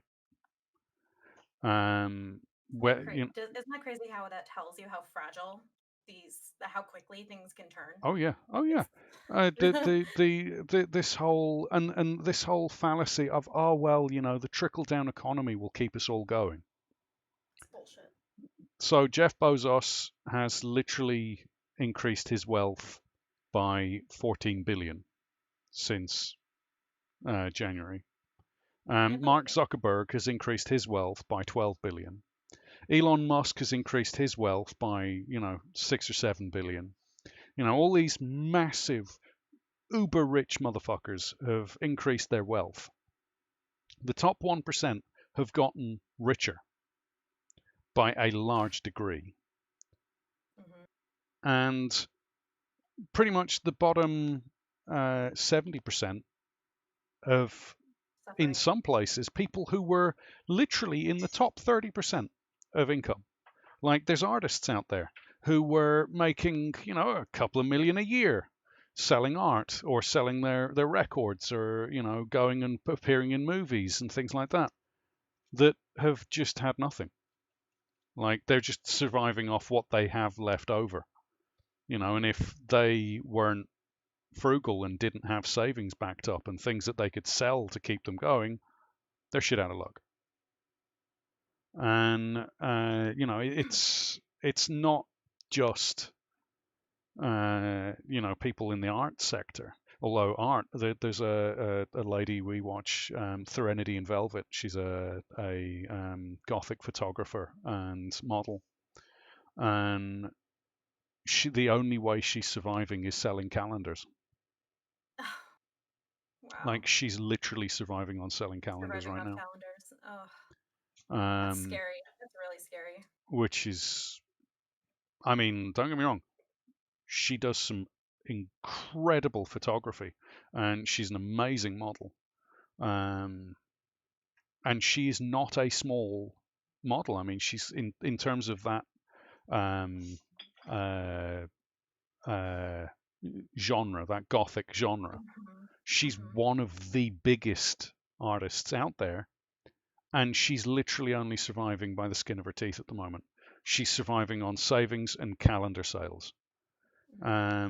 You've got, Taylor Momsen, who is, a fairly well-off both actor, actress, and rock star, effectively, in The Pretty Reckless. And all of their money that they'd usually make, touring is gone. None of that this year. Now, she's lucky in that she's able to sell merchandise. And again, she's basically getting by selling T-shirts. And these are people that you wouldn't think for a moment are having financial difficulties, but these people are literally only surviving by the most basic of things. If you see someone on Etsy, and you see something on Etsy, and you're like, "Yeah, I've got $5. That's $5. I could buy that. Nah, I'll not bother." Right? If you've got that spare $5, that $5 is enough to get someone some shopping. Can make the difference between them closing down or them continuing to do their work. It's the same with streamers. We're a lot of us streamers. Yeah, as a small streamer, I'm not making a huge income from Twitch. It does not pay for itself right now in any way, shape, or form. But any money that we've had come in from Twitch, under normal circumstances, I'd go and buy merch and then give it away. We did with hats. That's how we paid for all the hats. Is any money that we'd had, we bought hats and then gave them away to people on the channel, because that's what I wanted to do. But the last Twitch payment that we had came in was literally the only reason that we were able to buy food. It was like, no, that was us last month. So it really is. It's an awful situation, and I don't like doing it because I'm very much into the. I'm not trying to get people to. I don't want people to donate bits. I don't want people to subscribe unless you can afford it. But believe me, that subscription, that cheer, if you see someone and you cheer, you're helping out. If you see someone and you subscribe, you're helping out. But don't do it if you can't afford it. And always, thank you, Def. Thank you, Def. I appreciate that very much.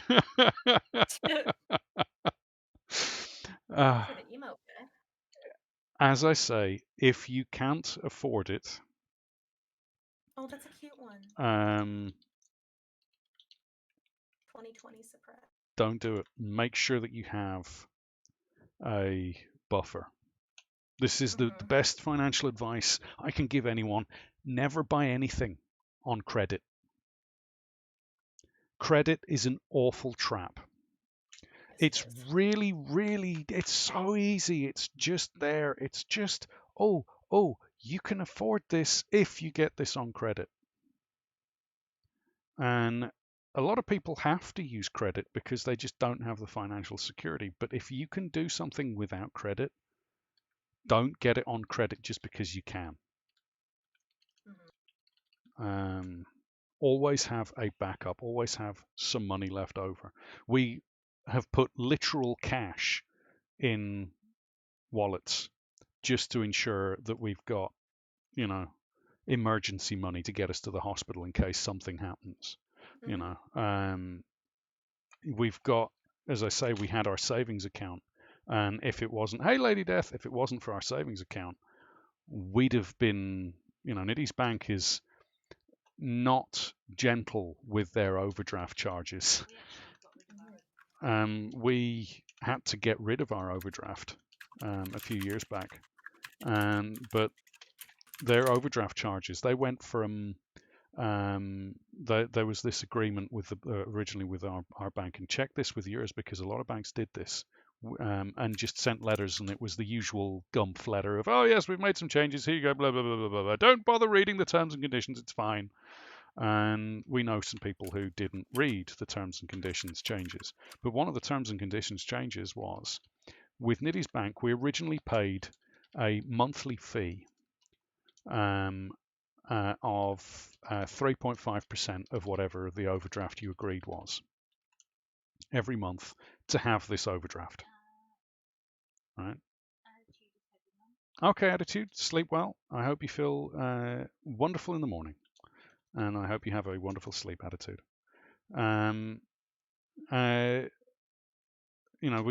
were paying 3.5% on our overdraft. So if we had a $100 overdraft, we'd have to pay every month $3.50. But that meant that as long as, even when we didn't have that overdraft, we were paying $3.50, right?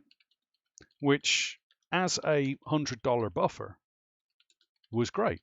You've got this $100 buffer just in case something like Amazon decide to take their fucking money out a month earlier than they should do, right? Happens because you contact Amazon and say, hey, you took the money out a month early. They're like, oh, well, don't worry, you won't have to pay it next month. It's like, well, no, the point is you took the money out and that caused me to get overcharged, and that means we took this massive hit.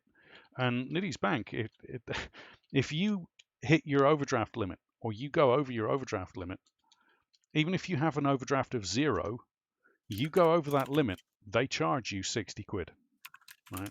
It's $75. Bang. You've got to pay that. But the problem is that you've just gone over. So, you went over by a penny or a dime. And they're like, all right, yeah, now you're over by $75 and a dime. So it was nice having that buffer of that 3.5% that you paid every month, which we were okay with at 3.5%.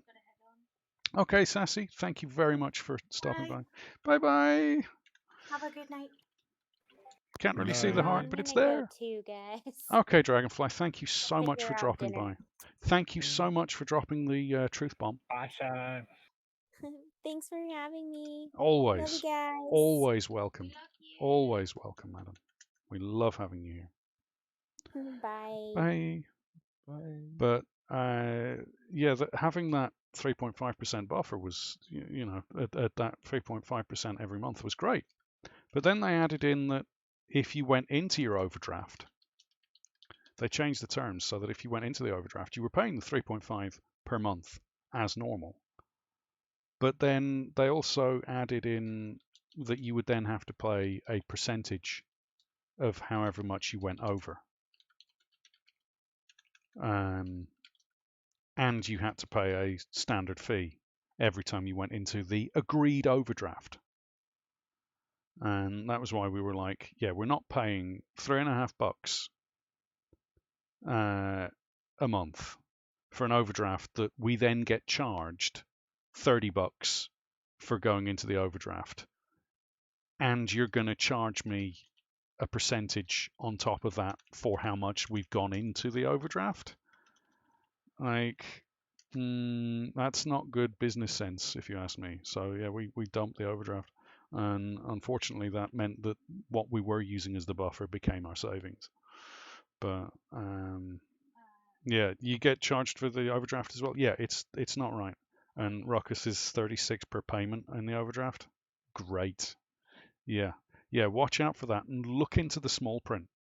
Like, I know it's boring, I know it's tedious, and it's difficult in some places because they literally make it hard to read.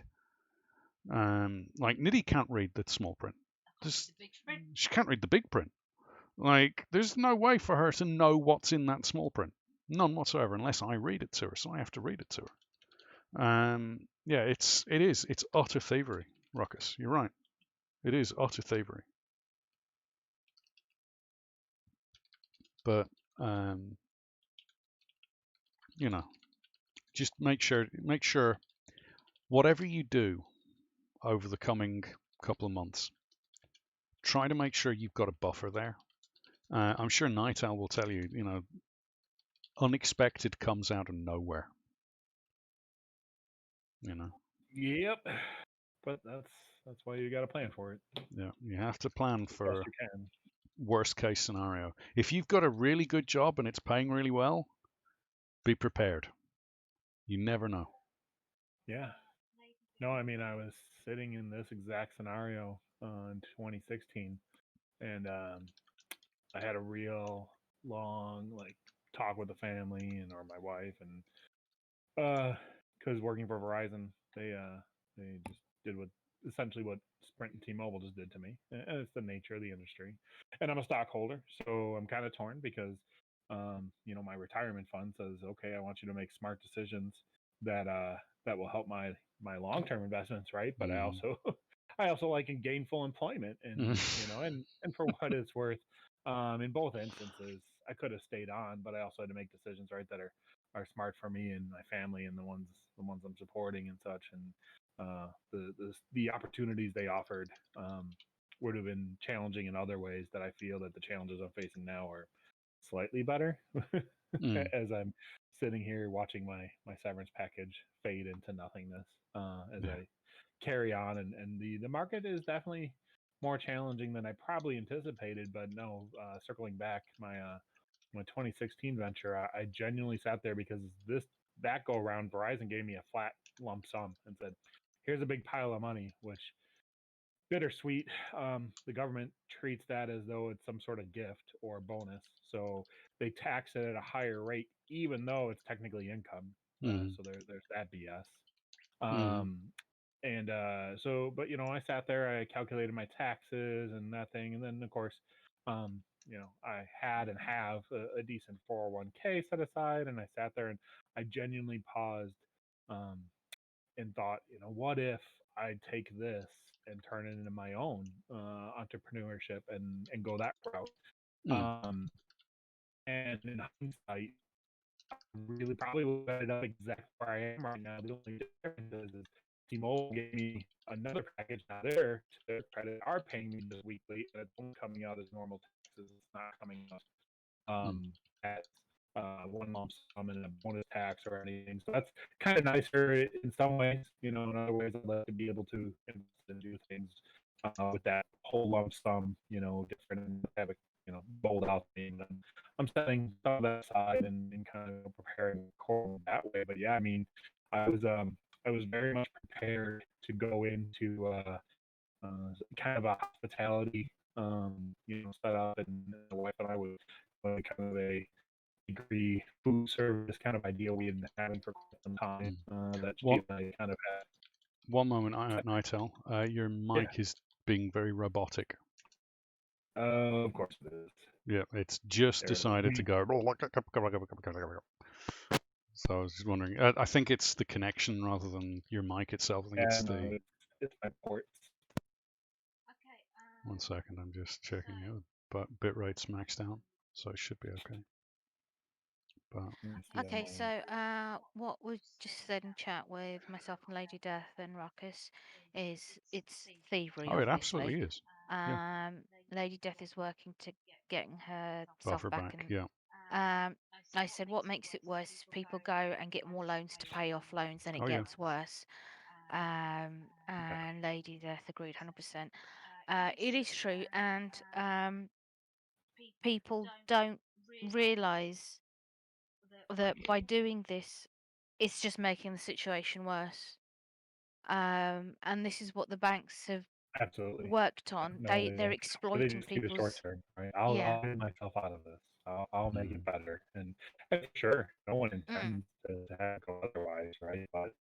Um, but yeah, no, I'm confident if we'd gone that route, come March or April of this year when everybody started shutting things down, I would not have been in any position, especially having just sent off my oldest to university and everything. Yeah. Like, yeah, I mean, to her credit, she earned scholarship and made me proud in her efforts there. So I remember I remember but yeah, exactly even when with what your we've had to daughter contribute, went and I mean, to. there's still nothing that's 100% paid for. You No. still need odds and ends and all kinds of Oh, yeah. things to live 6 University's hours away from your expensive. homestead. So Yeah. Mm. Yeah. no, University is it's a not vicious cheap. circle, and especially the U.S. government, right? Given how much of a linchpin, right, we Hydrate from as the. citizens globally impact the global economy, and just the terrible behavior of our existing leadership, or lack thereof leadership, in my opinion, to truly present an appropriate solution between bailout and all sorts of other things, and whatever kind of checks or stipends you want to call it, or any of that nature. The solution they've come up with back in March or April, and the stimulus check, such as it was, and how they doled it out, and all that has been poorly handled, and it doesn't help that it's now come at the crux of a change of leadership, right, and change of administrations, and the two parties not wanting to meet in between anywhere close, seemingly. And Well, and truthfully, I mean, I don't think it's change of presidenships. I mean, I think all of our forms of leadership right now are truly failing not only our country but the world. I mean, we have a responsibility based on the position we held. So yeah. I mean, even with my budget constraint, you better believe I'll be trying to look out for the Ravenhurst fellow and see what I can even do for him on his behalf, right? Because that's, to me, the nature of the world. I mean, if you truly appreciate being a global citizen, then that's what it falls to us to do, is to try and take care of each other where possible and when possible, either physically, monetarily, or emotionally. Yeah, no, as I say, we were able to donate a small amount. Yeah, we were able to. No, you're coming through clear now. We were able to donate a small amount to him. I mean, it was only like $30 or something, but to us, that's a lot of money for us. Although it's only a small amount to what he needs to get through and get by. But if everyone who's played Ravenhurst went and gave him $1, he'd be fine. If you totally lost your audio now. Oh no, that's not good. Yeah, so it really is. It's every small thing you do at the moment is helping people in a big way, and you may not realize it. And that knock-on effect, isn't initially visible. But that idea of the knock-on effect, that trickle-down economy, as the big businesses like to say, doesn't apply to big businesses. Big businesses don't need your money as much as small businesses do, because big businesses have these funds for just such instances.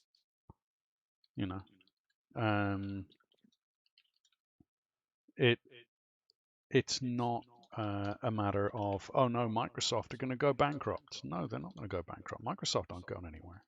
And that was one of the things that disgusted me about the bailout package in the US, is they introduced these things called PPP loans, triple P loans, and of the 15 billion that was loaned, 3.7 billion was taken up by businesses owned by Donald Trump.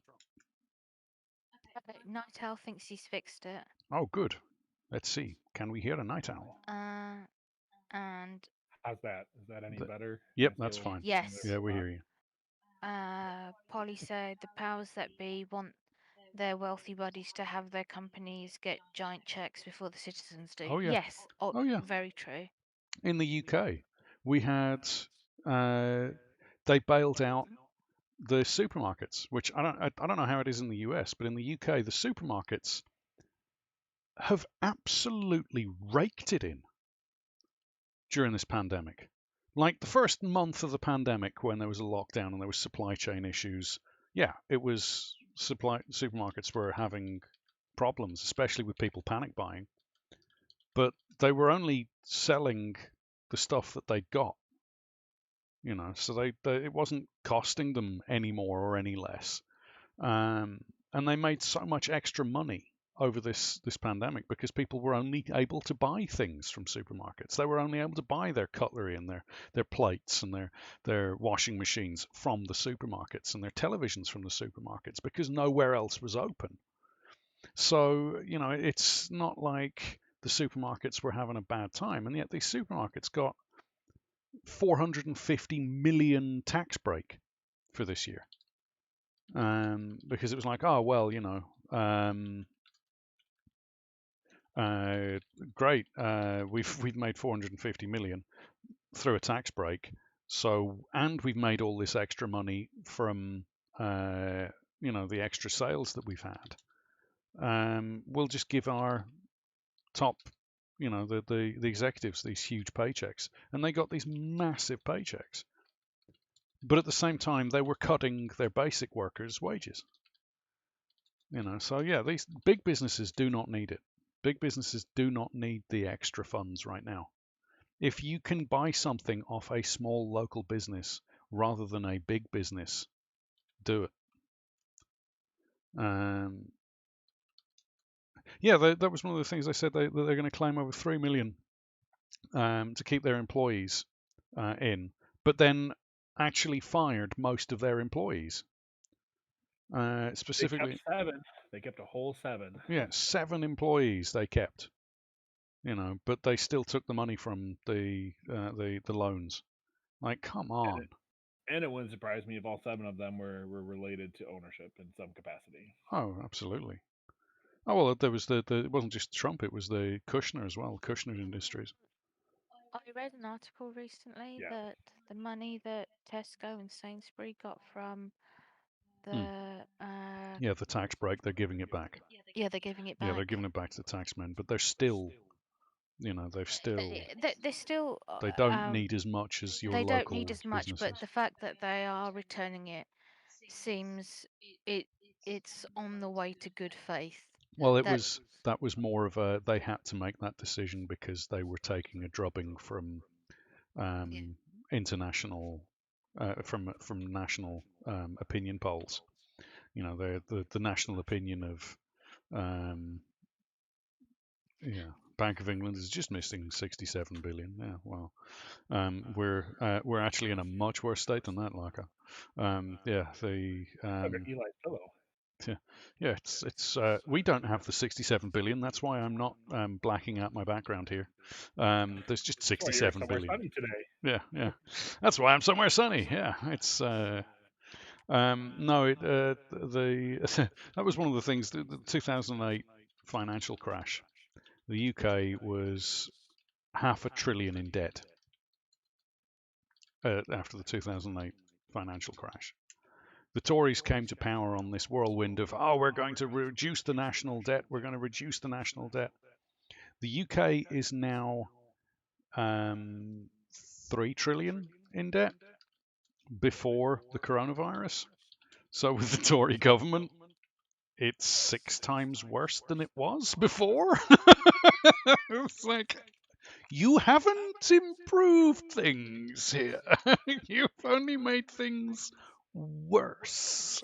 I have a coffee that I haven't drunk. Go and drink your coffee, my I will dear. do that now. I will still be here, guys, but I'm just going to be off mic. But no, it's across the board, and I'm not just picking on Donald Trump. I'm not just picking on the Tory party here. It's across the board. Thank you for the hydrate, Sarah. Every government around the world is currently giving the big businesses tax breaks. In the UK, they gave financial support to the airlines.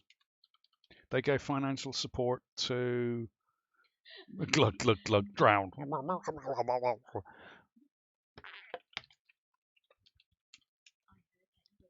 Yep.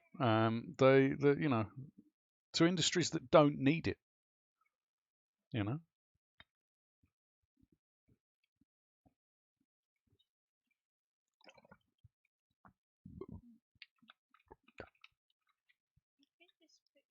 All right.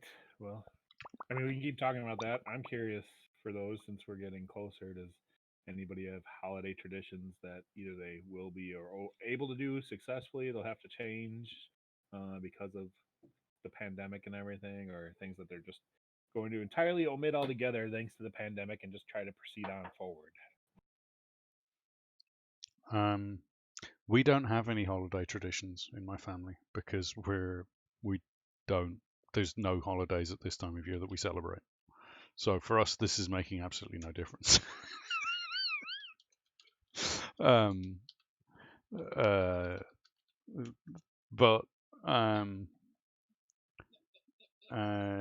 it That's is. fair. There's It nothing is. wrong with that.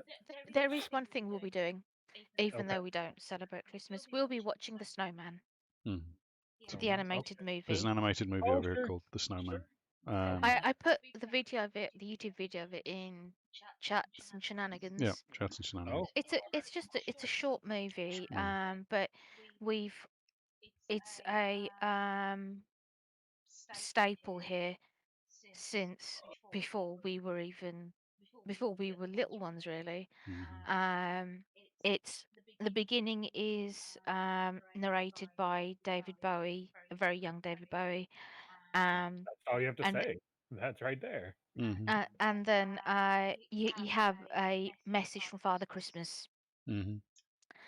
and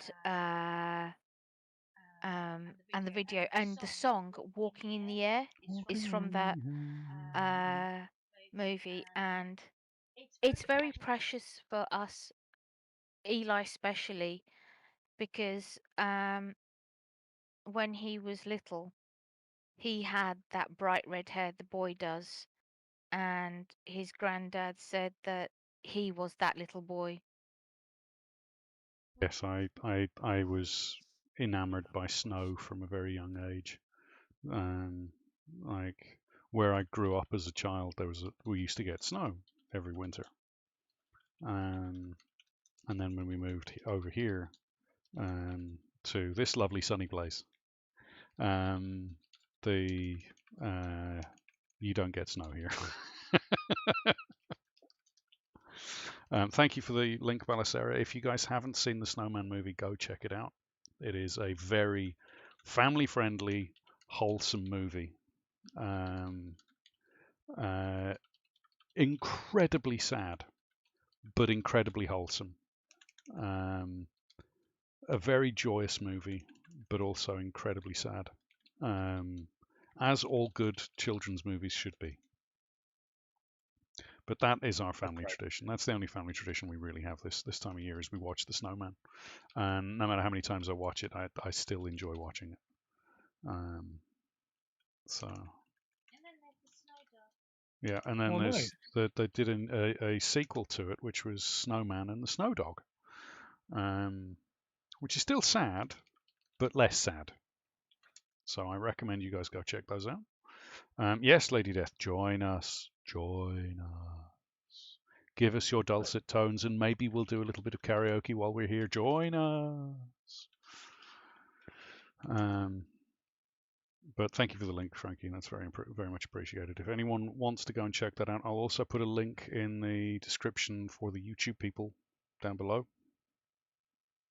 Go check that one out. I would also ask then, because I always try to be more awareness of global and worldly, how much in your neighborhood or even in pretty much your entire area, right? How much do you even see decor and Christian based? Oh God, here like it's rammed down your throat from September onwards.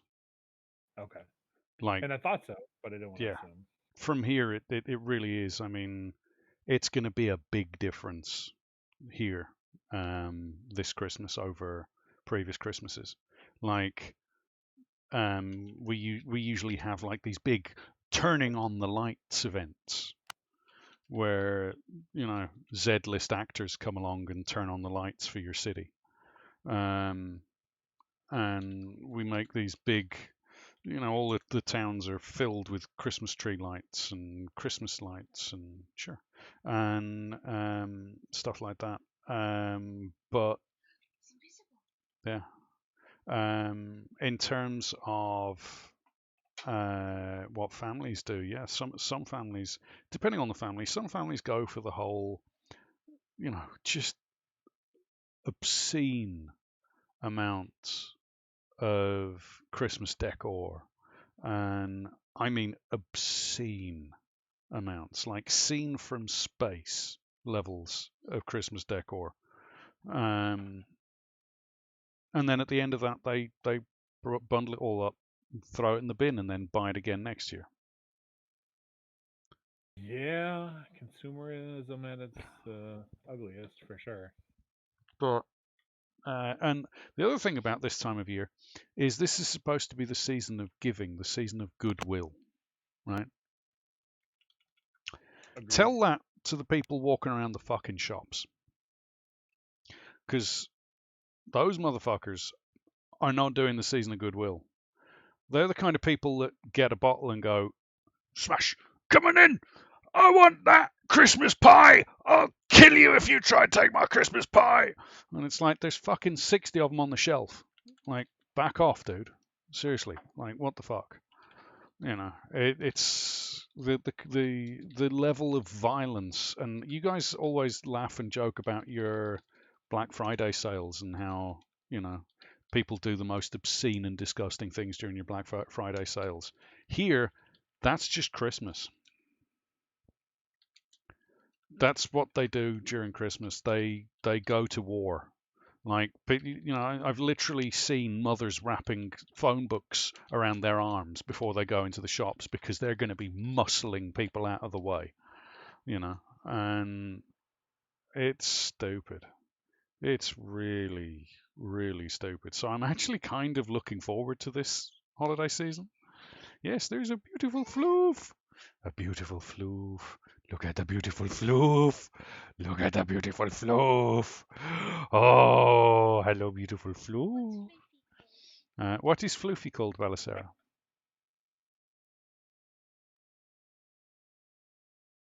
Junior. Ah, cool. Hello, beautiful floof. But yeah. So Just what looking about at me, it's just like, what the fuck? yeah? What about you, Nightel? How's it looking from your end? I mean, are people just doing what they usually do, or is there much difference? In my small community, people as much are doing what they want to do. It's definitely a community who is very very one sided and lopsided. It's funny, Illinois and Chicago always ends up politically one side because of Chicago and the surrounding metropolises that is all there. Because based on the breakdown, that all goes right. So predominantly, this was a Biden state, but as you get to the farm areas where I'm in and things like that, it's not. Mm, And and I mean, I'll make no qualms about it. I definitely did not vote for Mr. Trump anytime or any of his cabinets or supporters. But having said that, the behavior here is very reckless and selfish, and it's unfortunate. But for myself, at least, I'm mm, doing my part to kind of have that conversation with my family and my friends where I can, and those who are still willing to stay my friends, because I've just kind of reached my limit and had to redefine who really is a true friend, or who mm, truly is, anybody who can't show kindness or truly behaves in ways that are selfish. I just have mm, said that is not really what's healthy for me or my family or people abroad, and I've done my best to reach out to those, right? Because admittedly, right, not everybody may truly see through their eyes, right? So anyway, but to on track for the question, so I mean, we've never been predominantly, the holiday to us, right, is kind of a hybrid between the religious definition and mm, the commercial definition, right? mm, So we have certain things. Uh, Christmas Eve, right? The 2 days before Christmas, we have some little bit family traditions where we have a meal around the tree itself and just mm, kind of reflect on memories and things of that nature. And where we can throughout this month, we'll usually pick a moment on we didn't do it tonight, but tomorrow or sometime throughout, we'll get together, and then me and my kids and my wife will watch some sort of holiday-esque type film. And actually, now that you recommended the snowman there, I'll try and give it at least a intro. And if it looks like I could keep my teenagers' attention, I try and be fair. They've seen plenty of the Charles Peanuts and Charles Schultz types of things, and this Frosty the Snowman, and the traditional. This This one, nobody talks in it. nobody talks. That's okay. Again, It's I can tell what'll keep their attention. So yeah, It's very it's more music. yeah. It's more music. The music really sets the scene. It's I mean, such it's got a David Bowie. That'll get my oldest, I'm pretty sure. yeah. David Bowie introduces it, and he's like, "This is one of my favorite films," and because this was after it had been animated, but it was based on a book, and Which we have. the book, and Shall I go and get yeah, it? if you go grab the book, and it's the same animation style as the book. I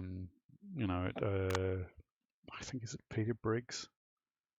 I can't remember, but anyway, there's he's getting the book now. I'll be able to tell you when she brings it back in. But it's this really kind of it's what Christmas used to be. If you know what I mean. This is the book Raymond Briggs. Okay. It's what Christmas used to be, rather than what it's kind of turned into. This has got the original. I don't know if this will show up on the original sort of art style. But he did a couple of other stories as well. No, it's okay. He did Fungus the Bogeyman, and he did some other things as well. There's a large amount of comedy in the animation, and I love when Santa swears. yeah, and Santa swears. It's awesome. If Santa really saw things in this day, Yeah. I don't know how Santa wouldn't swear. Yeah, right. But it's a very wholesome movie. As I say, the ending is not. I mean, it's a happy ending, but not a happy ending. You know what I mean? Like it's a real ending. It's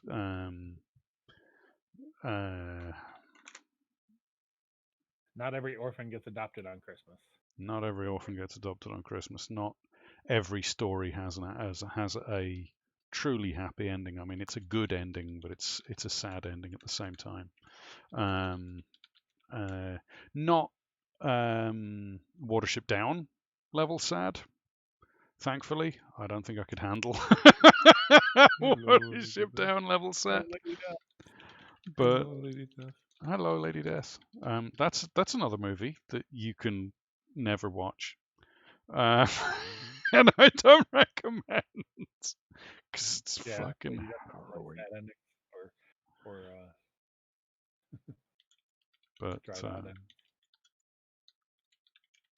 yeah, no, but either way, I mean, if it's something different and it's not the same old thing that they've had to watch on other occasions, that actually is more likely. Oh yeah, it's an orthodox script or things like that. We've watched some unusual things. I've had them sit through some things. It's the 10-year-old sometimes might struggle with that, but the other two do okay. But yeah, no, I mean we'll do that, and then we'll through the pandemic and stuff. We're through pandemic as well as just family challenges. We will keep to ourselves the entire holiday. So just anyone under my roof, no one external. I have siblings and parents and such, but we'll only be in remote contact with them, such as it is. So, but that's okay by me. At this point, I don't need, kind of the layer that always existed for, I don't shy or hide. I'm 41, and for 41 years, I've I've definitely dealt with different layers of the challenges of family through the holidays. So if anything, the pandemic to me, in some ways, at least I'm looking at it that way, it's giving me relief, right? It's giving me time to not have to sit there and swallow certain things, right, in the name of family and such. So Yeah. definitely at least appreciating that. That's going to be our Christmas celebration this year. It's back to front for everyone else, but yeah, That's an awesome scarf. Did you guys have to like do anything special to get it, or? We got married in the game. Well, I didn't know if that's what came with from that event, or if Yeah, you that came from the wedding. Yeah, that was one of the things they gave us. So that and it looks was. really nice and warm. Oh, it's really good. Like it's one of my. It's Niddy's favorite scarf because I don't get to use this one. It's Niddy's scarf. She says I can, but I'd prefer her to have it because it is really warm and it is a beautiful scarf. Really, really like chenille kind of. Yeah, Def says he's doing the typical Beaner tradition, so he's doing the Chicano kind of Mexican Christmas, which is good. Balacera, you're in Portugal. What are you doing for Christmas this year? Anything different from normal? For that matter, even the New Year holiday doesn't have to be Christmas, you know. Not doing anything for the holiday this. No, nothing. Nothing. To be honest, I'm perfectly honest, like Christmas celebrations like that would happen in Lisbon and things were all cancelled, and I can't go have a family gathering because that would not be good. I don't know. Well, So with your specific situation, yeah. But at as far as the like towns and that, I'm assuming they're not doing the gatherings. They're not doing the big Christmas tree reveal and all that sort of stuff that they usually do. No. The one thing we're going to miss this year that we used to have every year was the continental market here. We used to have a continental market where they'd have like German stalls and Portuguese stalls and Spanish stalls and Greek stalls turning up and selling Greek food and stuff like that. Yeah, Lady Death is trying to figure out her mic problems at the moment. But so we should hopefully have a Lady Death soon. But yeah, I'll be surprised if anyone has a normal holiday this year. Honestly. Yeah. Well, I mean, if you do either A, you're living in some sort of magical bubble, and we all need to figure that out, or B, you're definitely taking on a lot of different things and doing so, and I definitely don't envy someone who truly would be trying to go through the normal holiday behaviors. How about everyone in chat other than Def, who's doing his usual Beaner tradition in his own words? What are you guys doing for holiday break this year? Anything spectacular? Anything different, shall we say? Or are you guys just sort of same old, avoiding the Christmas season? Or are you all just throwing caution to the wind and saying, fuck it, going off to see your family? Sassy wants to make a ton of cookies and go into a food coma. Well, why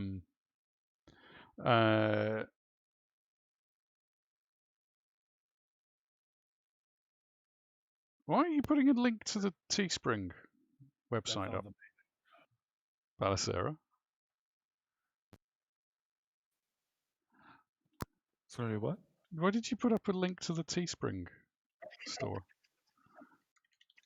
Ooh, ginger cookies. He's got mug envy, it looks like. Mug envy. Here, I'll hide the mug. No, you don't see the mug. There is no mug. We have no mugs. What are you on about? Yeah. We actually have.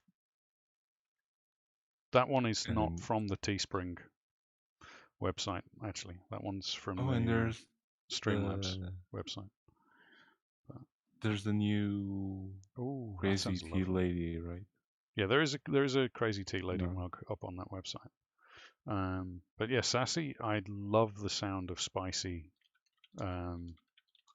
cookies. That sounds really, really good.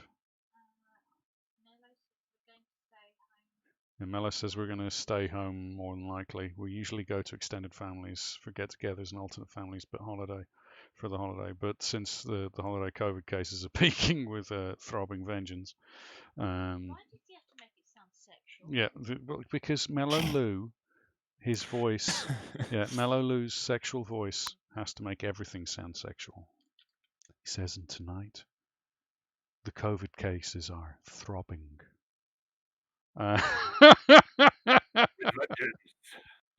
Yeah.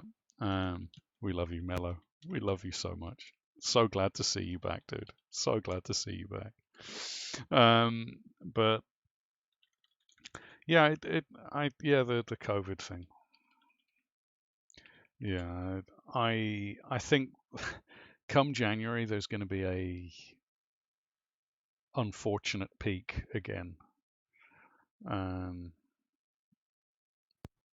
But Second try, Lady Death. yeah, Lady Death. Yeah, I was just reading a nice article that predates Thanksgiving itself in Illinois, in my province here. And all of our hospitals, specifically our ICUs, are already at, without any basically Thanksgiving spike, they're already at the lowest ones are at 75% ICU capacity, which it was interesting too because they did go to the effort of at least showing how much of that is COVID capacity impacted, right? And it's not even half, thankfully, at the moment. But in the more metropolis areas, most of the ICUs are at like 90% with less than 15 beds in many of the major places that would take ICU patients. And sure, you could argue that they'll go and turn other wings or sections into intensive care areas, right? But without the staff and the equipment such as ventilators and respirators for that, I could name any bed an ICU bed, but if I don't have the hardware or the employees to truly support that, then I really don't have an ICU bed, do I really, right? I just have a bed further away for you to not get necessarily the help you deserve. So I'll be very curious to see in the next 8-ish, now 7-ish days, right? How much those numbers change, and how drastically they spike even to 100% or more capacity. Yeah. Oh yeah, we we may have already covered this, but in Derry we were the third best in the UK for cases. Right before the schools reopened and the pubs reopened, and we literally went from the third best in the UK in terms of our infection rate to. And I remember where we are. Derry has a population of 70,000 thereabouts. In the space of a week, we had 7,000 cases. So 10% of the population of Derry down with COVID in a week because of bars. Ah, we can hear you now, Lady Death. Hello. Hello. Turning you up just a smidgen, but there we go. We should be able to hear you now. Hello. Yes. So what about you and OD? Have you got anything planned for the Christmas period? We're probably going to go to his parents' house for dinner, but that's about it. Nothing too fancy. Well, that's kind of in the same bubble, though, isn't it? I mean, there's only you and him and his parents in that kind of bubble anyway, and they've already been round to see you guys, so it's not like you're expanding that bubble to have like his, other people come in. So. Oh yeah, no, we wouldn't do that. Yeah. But it's, well, I mean, I think even if it's just a phone call, to chat to people, it's a big help. Like, I'd love to go and see my grandmother. I'm not gonna. Not just because, it's really expensive to get a flight over there, which is the only way to get over there, but also because the whole coronavirus thing. Yeah, Nitty would have. Yeah. If this year had gone the way we'd planned it to go, we'd have been going over right now to see Nitty's parents, to see my grandmother, to meet up with Tia and Hina and a couple of other people in the UK. But yeah, this year was yeah, this year is like, oh, you have plans? You have plans? Hold my beer. Fuck those plans. You think you have plans, huh? Guess what? Nah, you ain't got plans, fool. It's like I So love he the lives. I love the fact that at the beginning of this year we were all like, oh yeah, oh no, yeah, we must get another diary for this year because it's going to be so important to have a diary.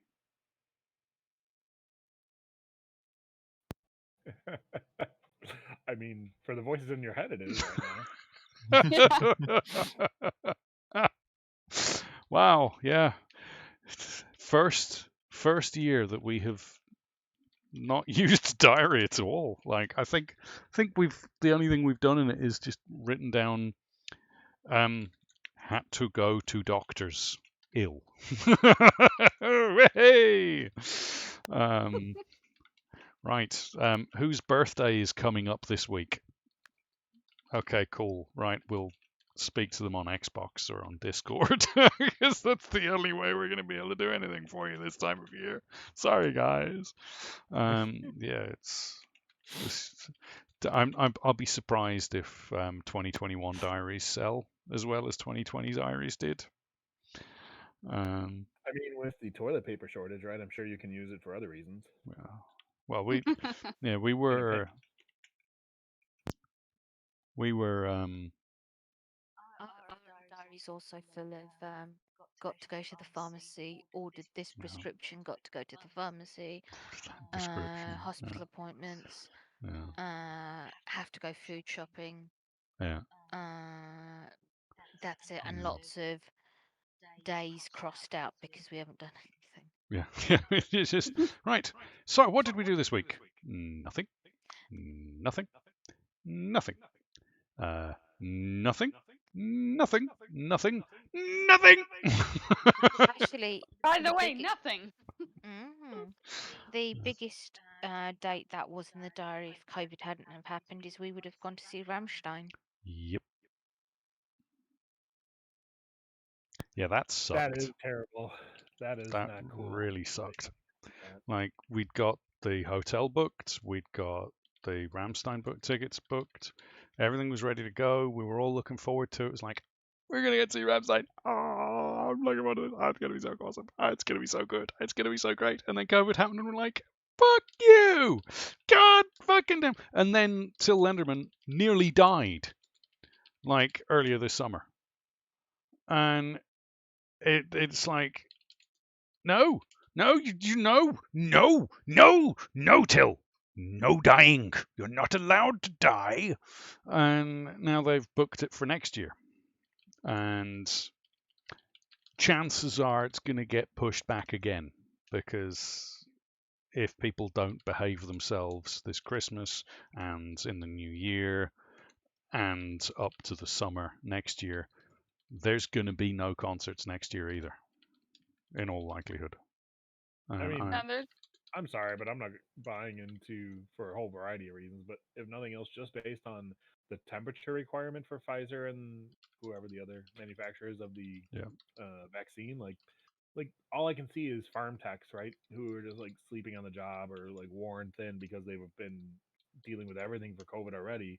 I can see just a bunch of pharmacy techs failing to keep the temperature right. They leave the doses out too long or something, right, and then it becomes null and ineffective. So yeah, this vaccine is nice and hopeful, but I don't. If it's not properly administered, I don't see it being as effective as they're advertising.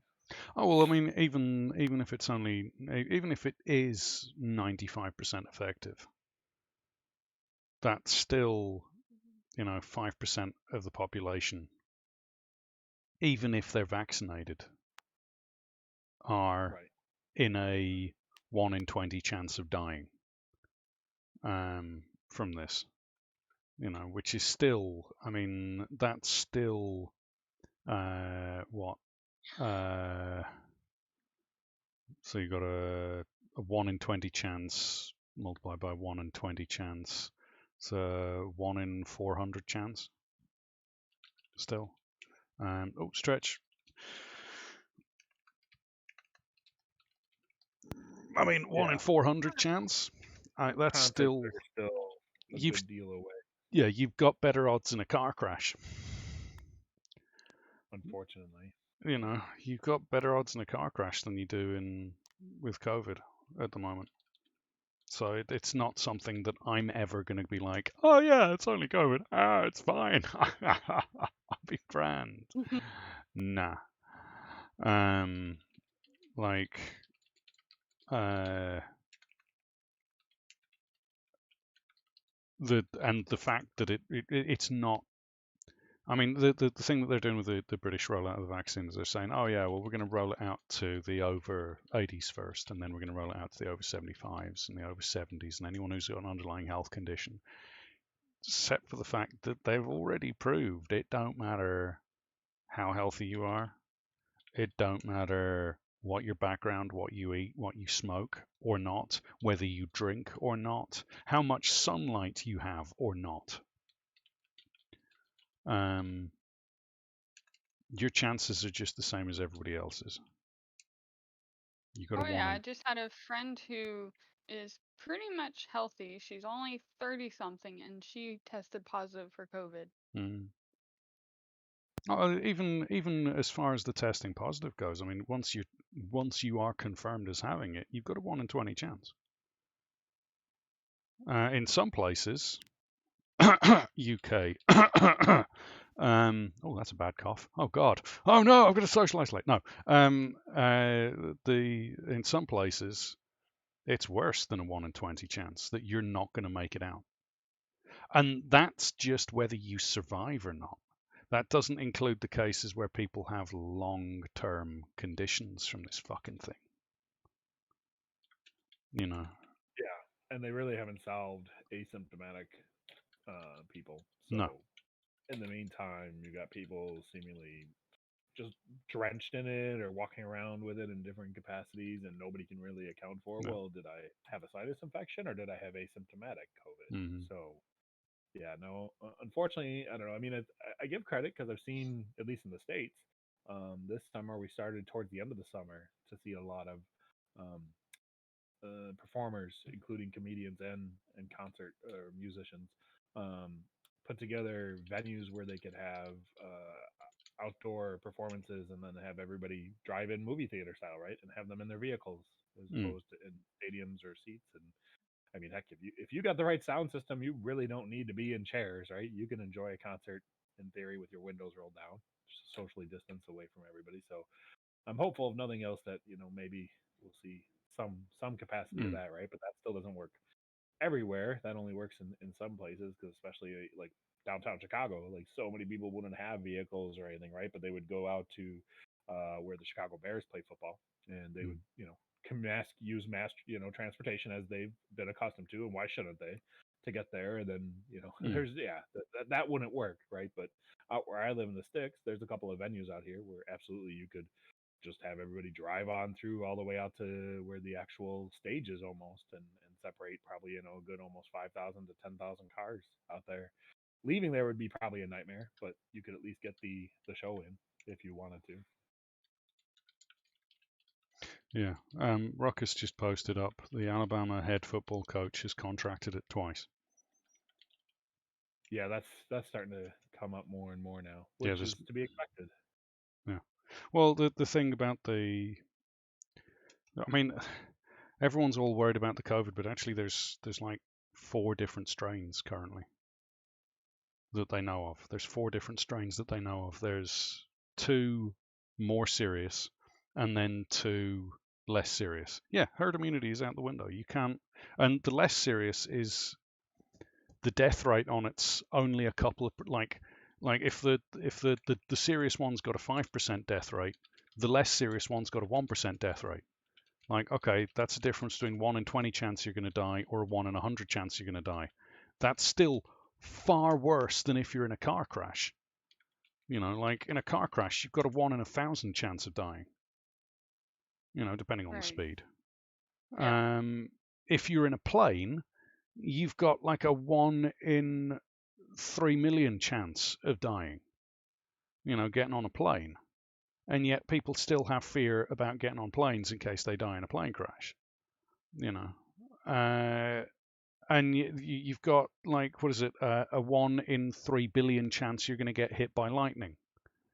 Some ridiculous number like that, but people are still scared to go out in lightning storms, right?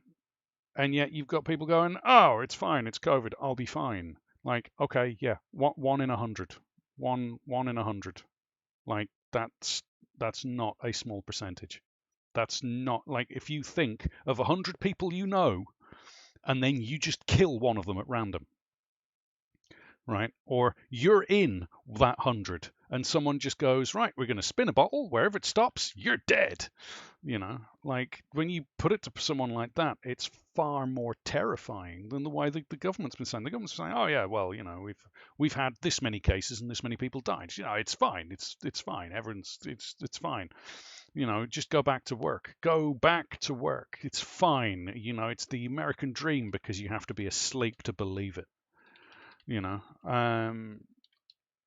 Thank you, Bill Hicks. Rest in peace. But and it's the same everywhere. It's not just America. I'm just using that because it's Bill Hicks' quote. But it's this madness. It's like it's a form of madness. I mean, with the 1 in 20, right? The one that's 1 in 20. If you turn around to people and say, okay, I've got a gun. It's got 20 rounds in it. 19 are blanks. I have no idea which one is the real bullet. I'm going to give you this dollar and point the gun at you. And if you take the dollar, I'm going to pull the trigger. People will be like, no. No. No, thank you. No, thank you. If you said to people, okay, I've got this gun, 19 of these bullets are blanks. One of them will kill you. If you want to leave your house, we're going to point this at your head and we're going to pull the trigger. People are like, I'm staying in. Bye. You stole my thinking. That's exactly what I was thinking. That would be the way to truly get people, at least in the U.S., to potentially shelter in. Yeah. But it's unfortunate too, right? Because frontline workers who truly are doing just what we need them to do to support our infrastructure and society, they don't have a choice to go out in that door, right? And Yeah, they've got to go out and pull that trigger. Yeah. Yep. And half the people I know who work in that industry all have gotten COVID. Now, fortunately, they've all recovered from it. But half have crazy problems. Now, here we are 6 months later from the first time they got it, and they still can't breathe on days. There are days where they'll just get up in the morning and they can't move. That they have to call in, and that never happened to them before. And they weren't even asthmatic; they were in good health. They took care of themselves, and now they lose entire 2 or 3 days in a row where all they can do is move from their bed to the kitchen. And this is 6 months removed from when they first got it. Oh well, out of what? Aegis, Jonathan, BHC, his wife. These are people that we know, friends that have had it. His 2 daughters, and out of 8 people, out of 8 people that we know that have got COVID, 1's dead. So out of the 8 people that we know that have had COVID, 1 died. And she got it within a week. She was gone. The long-term effects that our friend Aegis, if you're watching this, Aegis, hey, one of our friends, Aegis, he had a wicked cough for, it must have been about 2 months, like solid 2 months. It sounded like he'd got pneumonia. Like it was thick, hardcore bronchial cough, like brutal, you know. It was really bad cough. Like it sounded like he was still ill with it, but he was testing negative for it, you know. He was over it at that point. And his was a really stinking minor case, like really minor case. And he got a cough for 2 months afterwards. His brother Jonathan lost his sense of taste for a month and a half. Like just boop, no sense of taste anymore. I mean, can you imagine having no sense of taste and smell? Like that's a horrible thing to have happen. But like that's one of the minor things that you can get from this, you know. Yeah, Lady Death. Yeah, you're terrified of it because of the you've already got breathing problems, and I don't blame you. You know, like this is not a virus that we can fuck with. It's not a virus I want to get. And as someone said earlier, Ruckus said earlier actually, herd immunity's out the fucking window. It's not going to work. That's not working. Nowhere that's experimented with herd immunity has had it affect them any less than anywhere else. You know, they haven't. You know, it's not. If someone gives me the option between taking a 1 in 20 chance to die and wearing a fucking mask, I'm wearing a fucking mask. You know, and yeah, as Lady Death says, some people, you know, you can't just. The problem is that you can't just go, oh well, you know, I'm just going to stay in because. No worries, Nightel. Yeah, no worries, no worries. Yeah, thank you for lurking. Very much appreciate it. Thank you so much for dropping by, Mello. Absolutely love having your company. Maybe we can get you in to actually chat one of the weekends. Have a great evening and pass on our love to the family, sir. But yeah, it's given the option between wearing a mask and taking a 1 in 20 chance, having the option between wearing a mask and having a 1 in 1,000 chance of dying. I'm going to wear the mask. Like, no fucking offense, but I'd rather wear a mask, even if it's a 1 in 1,000 or a 1 in 10,000. What I don't understand is there are people saying that um, they can't wear the masks because they're asthmatic. I know plenty of sufferers Mm. who have asthma, myself included, that I have no problem wearing the mask. My main problem is I just get all sweaty, but that that is nothing compared to the possibility you could lose your life.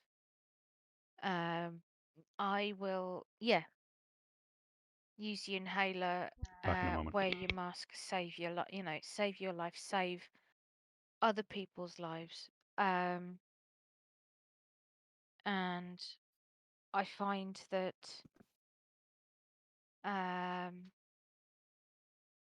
yeah, yeah, it definitely spikes the anxiety. But as you guys said, you'd much rather wear the mask than without, because you have no idea if the person that's walking past you has COVID or not. And I have allergies all year round.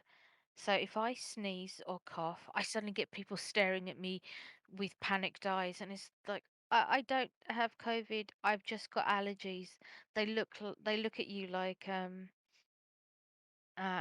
you should be banned from being outside. It's not the case. Yes, semi-rational human beings. Can you imagine the world, what it would be like if we were completely rational and followed the guidelines?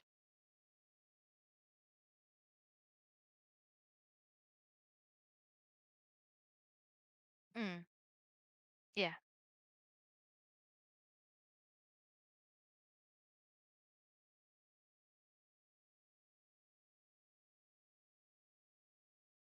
No worries, Lady Death.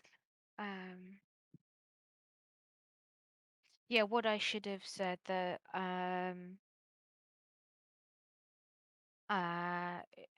should have mentioned that there are people with breathing problems where mask is just not a good idea, but you can't take it off. But you need to find a place where you can lift it up so you can breathe for as long as you can, and then be able to walk around with it on again. Mm-hmm. Yeah, no worries, Lady Death. No worries. Yeah, if you'd said a year ago that people were going to be given the option for a 1 in 100 chance, we'll take the lower end, 1 in 100 chance, that if they drank one of these 100 glasses of water, that they were going to die. That of those 100, the remaining 99 glasses that weren't going to kill you, 10 of them were going to give you extreme long-term health complications, right? And that of the remaining, 89 cups, that those 89 cups would give you temporary immunity to drinking from those glasses of water again for 3 months. And then after 3 months, you're back to the same situation of 1 in 100 chance of dying, one of the remaining 99, 10 out of the remaining 99, there's a chance that you're going to get a long-term health condition, And you'd said that people were regularly going out and going, oh, yeah, I'll take one of those glasses of water and drink it. There's no way. There's no way. A year ago, you said, oh, yeah, this is what people are going to be doing. There's no way you just said, oh, yeah, no, people will do that. Yeah, that's a really good idea. Yeah, let's go do that. People would have said, no, you're insane. Like, even this time last year, knowing that Wuhan was getting rinsed by this, that what they'd got in December, they'd got like 150 deaths from this thing, right?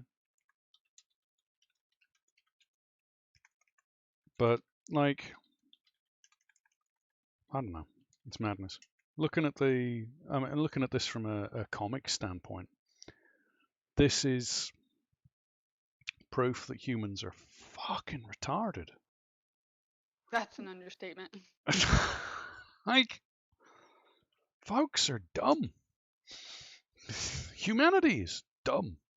How did we get to the moon?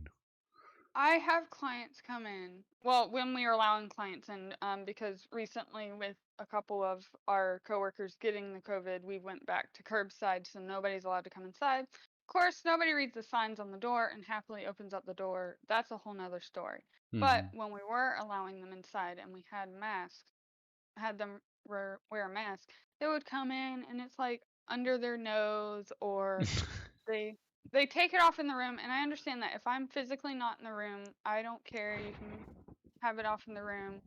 But when I go into the room, you were to put it back on, they would just be sitting there chilling without the mask, and then they'll be like, oh, my bad, I guess I have to put this on. I'm like, yeah. Because if I get sick and it's your fault, I'm coming after you.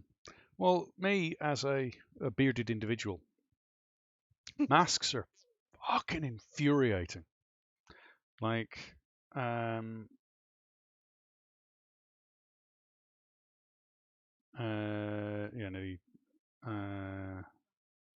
sorry, Niddy's just getting me to read something from, yeah. But yeah, are masks pleasant to wear? Fuck no. The doctors wear them because they're fun? Fuck no. They wear them because they're necessary. They're needed. And it's not fun. As a bearded person, I hate wearing a mask. There's nothing worse than getting back and your beard has done this. It's like this, but it's like you're as you're walking around, your beard does this. It gets up into the mask, and you end up having your own kind of mask inside the mask that you're already wearing, because you got this beard just slowly eating your face.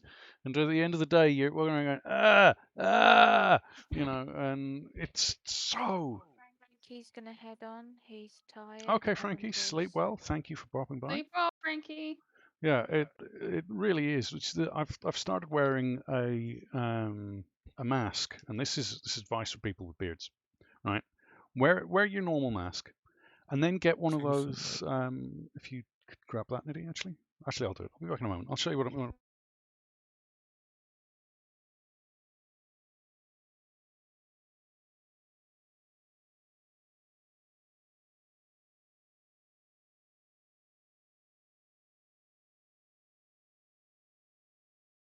So yeah, tube scarf. So what I do is I have a mask, right? And this is one of the ones that's washable. It's not ideal, but we can't afford to keep buying disposable masks all the time. So we've got a series of washable ones. And we've done the test. We can blow out a candle while wearing it at that distance. But if you put the candle there, you can't blow the candle out, right? And that's what they say. If you can blow it out up close, then that's good because it allows air in and out and you're not going to suffocate. But if it's more than a foot out, you can't blow the candle out. Like, you literally cannot blow the candle out. But what I do is I put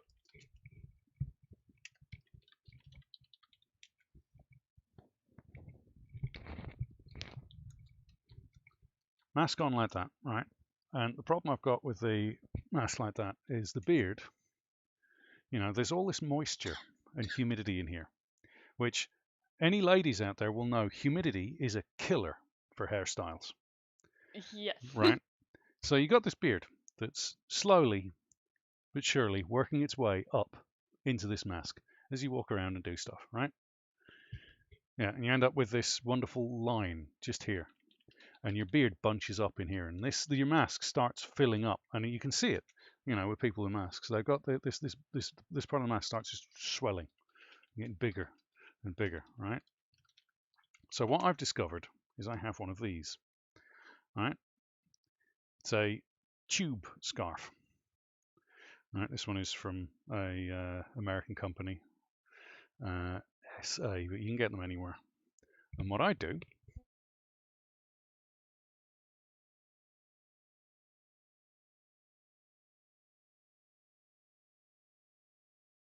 Okay.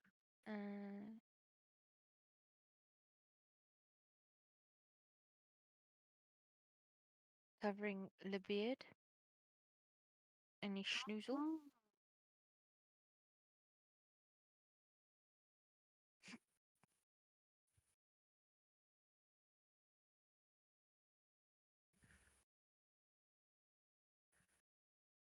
like that, right? So it's kind of because this mask the white mask is 4-layered, and then so I'm adding a 5th layer over the top. But what that's doing is that's keeping my beard out of the way, up around over my neck. And as far as beard goes, it means that my beard's out of the way. It means I can zip my coat up, and I'm not having to worry about messing around with my beard when I'm trying to zip my coat up, because anyone who's got a long beard knows zipping your coat up is a terrifying maneuver, right? My beard gets in the way all the time. Yeah, it's like, no, I've caught it in the zip, It's almost as terrifying as when a male goes to the bathroom and zips their trousers up. Oh, no. It's a very delicate situation and takes a lot of finesse. But one moment.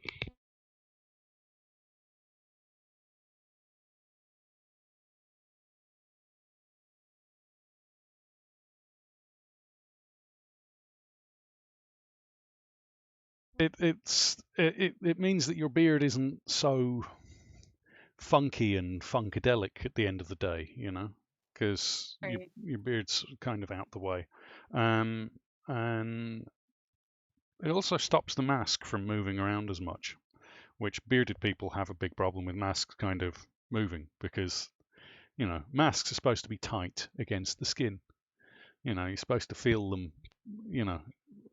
pressed against the nose and pressed against here and stuff like that. But as you're walking around and you're breathing and you're talking and chatting away, the mask moves about. There's nothing you can do about that. But with that tube mask over the top of the mask, I found it really helps. Yeah, you definitely have to shower every time you wear a mask.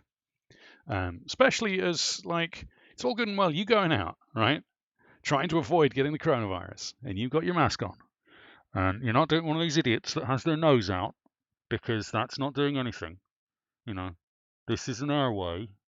This is where they test you for COVID. If this is where one of the places they test you for COVID is, maybe you should cover this up so that you're not letting COVID get into this part. And if you have COVID, when you sneeze, most of the air doesn't come out of your mouth, it comes out of your nose. So putting the mask here doesn't help. Put the mask up here. Just there. Right up there, right? Now, if you have a mask that covers from here to here, right? You're walking around. This from here to here is exposed all day. You're walking around in town with people who've more than likely got COVID because they're not staying home because they're bastards, right? So you got this little bit hanging out. So when you get back, you have to wash this bit. And March time, this was a lovely, luscious, soft beard, well maintained, in good order. Now, I could use this to clean bloody dishpans with. This thing is rough, and I treat this with oil every single day because of the amount of washing we've had to do for this and for Niddy's hair and for, my skin. I've got dry spots up here because of the amount of times that I'm washing my face more a day than normal. Right? So, yeah, there are a few things about this COVID that really get my goat in terms of its effect on me. Am I going to stop wearing a mask? Am I going to stop doing those things? Fuck no. Those are a small annoyance compared to, oh yeah, I've got COVID. I've got a 1 in 20 chance of dying. Yeah. I've got a 5 in 15 chance of being seriously ill for the rest of my life with this. I think I'll go with the small inconvenience. Yeah, I'll take the small inconvenience, thanks. And my beard will get better. I noticed throughout the week, if we don't go out for a week, like my beard starts getting back into shape and starts behaving, and I have less split ends, and I have to trim it less, I have to look after it less. I can just do the usual daily routine instead of going, right, okay, got to oil my beard 5 times a day. Which, when I have to go out, it's like you oil your beard when you first in the morning. You oil your beard, right? You wash your face, you put oil in your beard. Then, if you have to go out, you go out, you come back, you have to go for a shower, which means you have to wash your beard, which means you have to then oil it and treat it, which means you then have to dry it with a hair dryer, because otherwise, when I get out of the shower, my beard does this. It's like ha ha! It's like it's 3 times wider and bushier and sticks out in weird angles all over the place. So no, I'm not going to leave it like that. I look like a hobo. Yeah, I know, but because I have to, I have to straighten it and all that sort of stuff. Joe the Frogman, hello, sir. So it really is. It's a small inconvenience, but it'll get better. It's hair. It'll either get better or it'll be gone. You're not shaving it off. Niddy says I'm not shaving it off. I'm not allowed to shave it off. But yeah, it's a small inconvenience, and I'll take the small inconvenience over possibility of death. It's like if someone offers me cake or death, I can take cake Take cake too. every time, Oh yeah.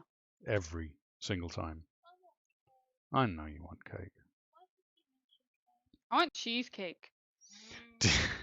Joe's like, damn, I did not expect you to be a Viking. It's not like I've been hiding it. Yeah, I've just put the idea of cake into everyone's minds. I'm sorry, I apologize.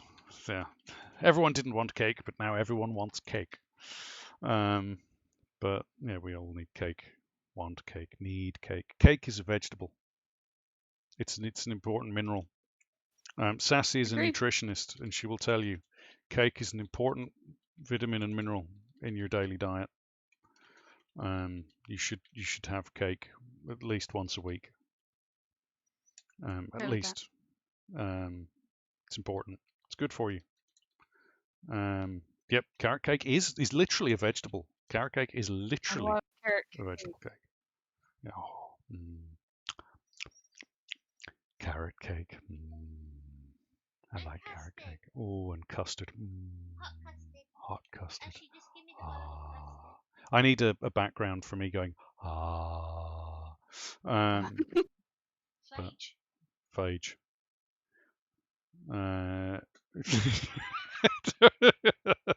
Ruckus says, I'd literally eat shit if it meant immunity. I hate to tell you this, Ruckus. Have you heard of something called the phage? No, it's not something from Star Trek, although it was on Star Trek as well. It's literally stuff that grows in shit and is better at dealing with bacteria than antibiotics, because you can the phage, it's a type of virus that specifically goes after bacteria, and the type of phage you have, like if someone has, for instance, a bacterial infection and it is of a particular type, in their poo will be phage that eventually there will be phage that is specific to that bacteria, right? And it will not attack any other cell but that bacteria. Now, it only works with bacteria; it doesn't work with viruses. But in terms of bacterial immunity, phage doesn't get bacterial immunity.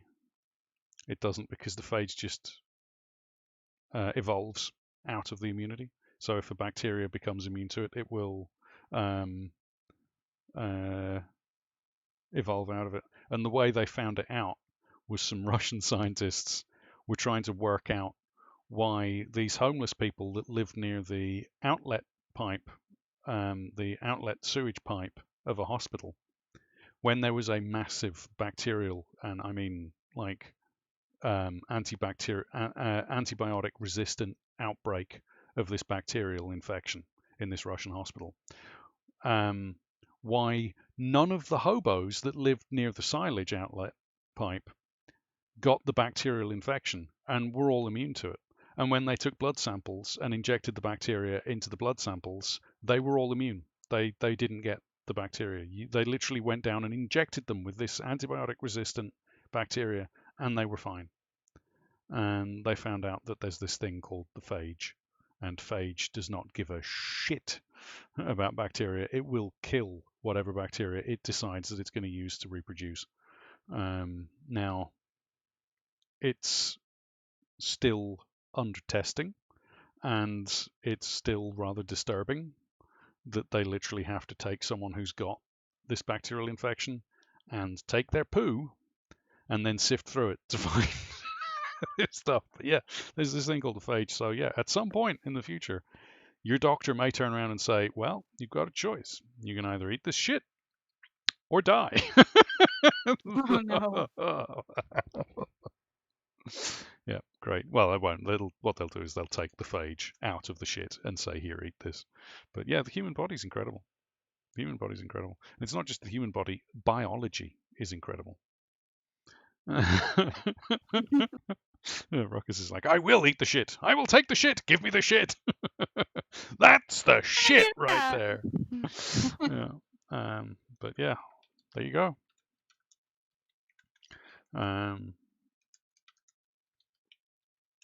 Yeah, biology is absolutely a trip. Absolutely a trip. It's crazy. It's crazy the things that we like 60 years ago. If you'd said to people, "Oh yeah, well there's beneficial bacteria in your gut," people would have been like, "Nah, nuke it all. We don't want any of that. Nuke it. Nuke the lot." Now it's like, actually, no, there's beneficial bacteria. We really need to look after those beneficial bacteria. And some of those beneficial bacteria, if they overpopulate, turn into bad bacteria. So you've got to keep your gut in balance. And it's incredible how much it, as I was talking with Sassy earlier, it's incredible how they've linked certain forms of Parkinson's and Alzheimer's to imbalances in the gut. People with certain imbalances are more prone to Alzheimer's and Parkinson's. Which, like, what? That's a brain chemistry problem, not a body chemistry problem. But apparently, no, it's all linked in. Yeah, well, exactly. I'm the same. When I was younger, I had to take a lot of antibiotics as a kid because I had a lot of ingrowing toenails, and ingrowing toenails lead to infections. And I had a literal running infection from age 7 until age 23. So I went through an insane amount of antibiotics throughout my life. And every time I went to the doctor, I'd say to them, "Look, just rip the toenail out." And they'd say, "No, we're going to give you antibiotics." I'm like, "No, just take the toenail out. Just seriously, just burn the toenail so it stops growing." No, we're just going to give you these antibiotics. And they'd give me amoxicillin. They'd give me, I've taken literally, like, the array of antibiotics I've been exposed to throughout my life is, wow, huge. Yeah. Good night, Balasera. Sleep well. Thank you for dropping by. Very much appreciated. Bye. But yeah. Yes, the world is a strange place. It is a very, very strange place. Nitty's parents are doctors. They always used Ayurvedic medicine instead of antibiotics, as Nitty said in chat. And yeah, it's amazing, that the more we look into Ayurvedic medicine and ancient Chinese medicine, the more we kind of go, well, actually, they weren't wrong. It's like leeches, 60 years ago, if you'd said, "Oh yeah, well, actually, leeches are good," those Victorians that used to use leeches to help deal with bloodborne diseases, yeah, they're really good. 60 years ago, people were going, "What? No, leeches, that's old-timey medicine. That's bullshit. None of that's true. No, leeches are good." Yep, if you have some bloodborne diseases, there are several bloodborne diseases that if you use leeches on someone, the leeches will literally filter the bloodborne disease out of your system. That's Because awesome. it's in the leech's interest that you don't die. Because if you die, their only source of food has gone. So leeches are fantastic for dealing with that, for bloodborne diseases, certain bloodborne diseases. Similarly, the idea of trepanning,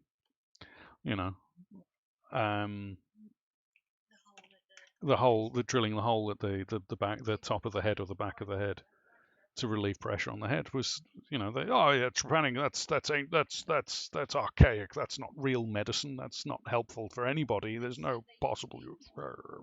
Except now they're going, "Oh right, yeah, no, seriously, we've got to do some trepanning. We've got to drill a hole in the top of your head because you've had a car accident. We don't want you to die. You've had a head injury. We've got to drill a hole in your head. You have a certain disease. We've got to drill a hole in your head because it really does relieve the pressure on your brain and will stop you from dying." So maybe our ancestors weren't quite as dumb as we like to think.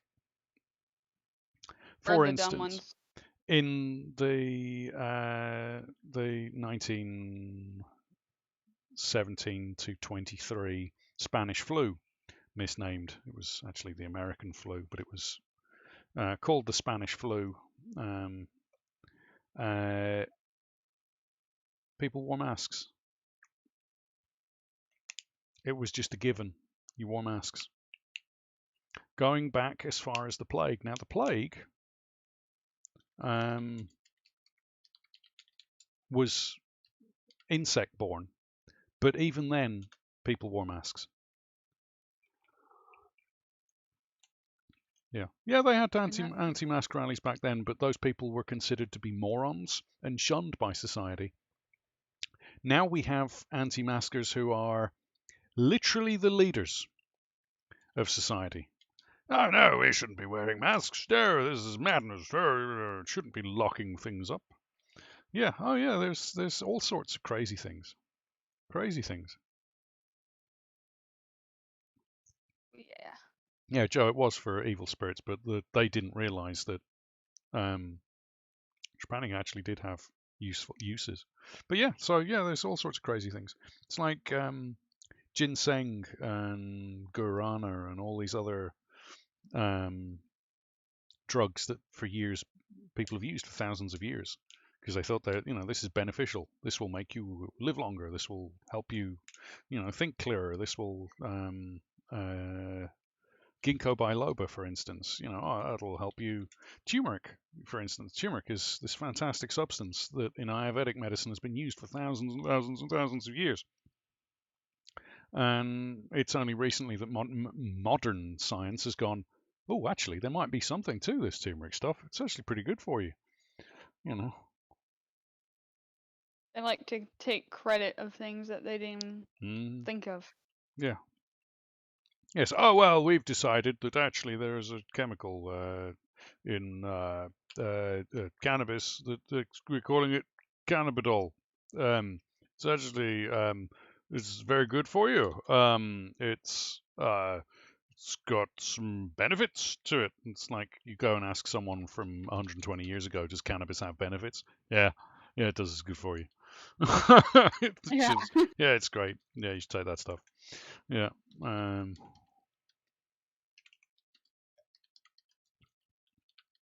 Yeah, cinnamon and diabetes, and it's. And yet at the same time they're like, oh yes, but these hocus pocus rituals of having turmeric in your milk, that's not going to help with a throat infection. Yeah, it will actually. It's really good for throat infections. The only reason you shouldn't have turmeric in milk if you have a throat infection is if you are lactose intolerant. That's the only reason. If you're allergic to turmeric or allergic to milk, don't have turmeric in milk if you have a throat infection. If you do have a throat infection, get some turmeric, mix it into the milk, and drink that shit. Tastes foul unless you like the flavor of turmeric. I don't. Yeah. Sound lovely. Yeah, it's. What my parents did with me when I had a sore throat was warm up a glass of milk, add some ghee, which is clarified butter, and turmeric, and then you just drink it down. The ghee acts as a softener. It coats the throat so it doesn't hurt. And then you've got the turmeric, which acts as an antiseptic, antibiotic in that respect. And seriously, one drink of that a day, and I wasn't ill for long. It made such a difference because that way I wasn't having to take painkillers or antibiotics or anything else like that. Yeah, ghee coats the throat as well. Yeah, It's always told to take a shot of whiskey or moonshine and you'll be fine. Yeah, well, the Irish doctors for 500 years have said, if you have a cold, take a hot whiskey. My doctor did the same for me. Yeah, and his doctor even turned around to her and said, yeah, take a hot whiskey. Take a hot whiskey, sip it while it's still hot. Drink it as fast as you can without burning yourself. Wrap yourself in a duvet and go and lie down for the night. You'll be fine in the morning. Yeah. Got you to sleep. And the nice thing with the hot whiskey is most of the alcohol's evaporated off. So you're not getting the bad side of the alcohol, but there are compounds in whiskey from the wheat and from the barrels that are beneficial. Plus, hot whiskey has cinnamon, ginger, and cloves. And cinnamon, ginger, and cloves all have antibacterial properties. They all have immune system boosting properties. You've got the lemon in the hot whiskey as well, which gives you the vitamin C. So yeah, there's a lot in a hot whiskey that when you look at it from a scientific standpoint, it's good for you. So why wouldn't it work?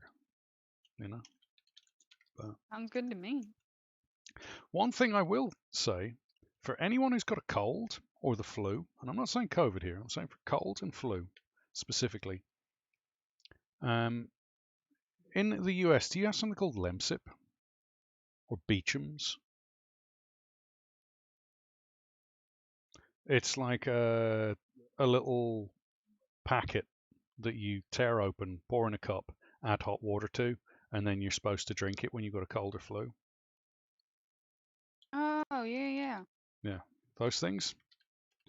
Do not, under any circumstances, take them when you've got a cold or the flu. Yes, they make you feel better. They clear your sinuses. They allow you to breathe. They make you feel much better and that you can go out and do stuff. But that's not what you need when you've got a cold or the flu. What you need is rest. If your body says, I feel like shit, just don't do anything. Don't do anything. Your body's literally telling you, don't do anything. You'll get better if you just chill out. Stop. No more. Stop for the moment. You've done enough. Time to chill. Yeah. But those flu and cold and flu medicines that they sell literally extend the duration you have the flu and extend the duration you have the cold because you tire your body out. You you go and do things that you wouldn't normally be able to do. And not only that, you're also spreading it when you go. So like, oh yeah, I'll just go to work. I'll just knock back a few of these cold and flu medicines. Oh, it's fine. I can go to work now. Yeah, great. You've just infected your entire workplace. And they destroy the liver. As Sassy says, paracetamol is not good for you. Paracetamol should only be taken when you absolutely have to take it.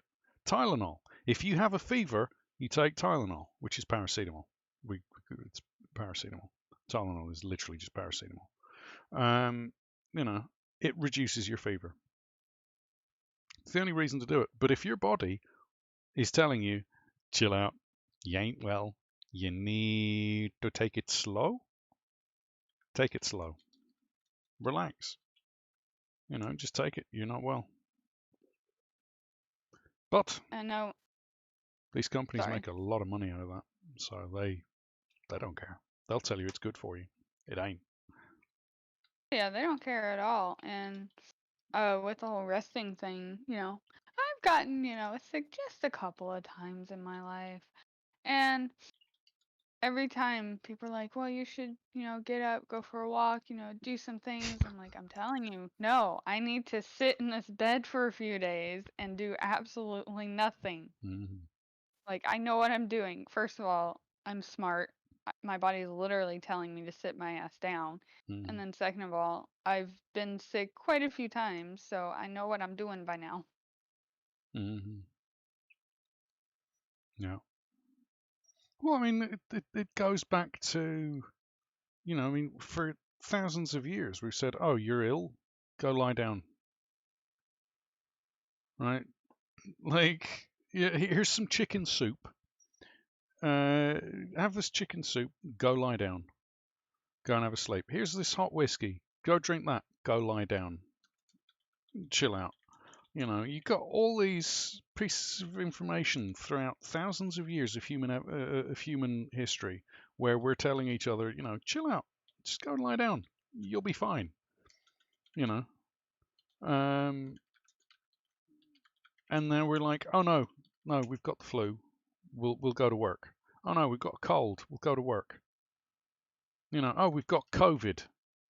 We'll go to We'll go to Walmart and go shopping. Like, no, stop it. Stay home. Stay home. Jeez. Stay home. Stupid people. It's really not that hard. Oh my God. And just think, 100 years ago when people had to stay home, all they could do was read a book. That's all they had. Just read a book. Stare at the wall. Yeah. Read a book, stare at the wall. Go back 200 years, most people couldn't read. So all they could do was stare at a wall. Just sit there lying in bed going, great. Now we've got PCs. We've got phones that connect to the internet. And you can do things with your phone. You don't need to be bored.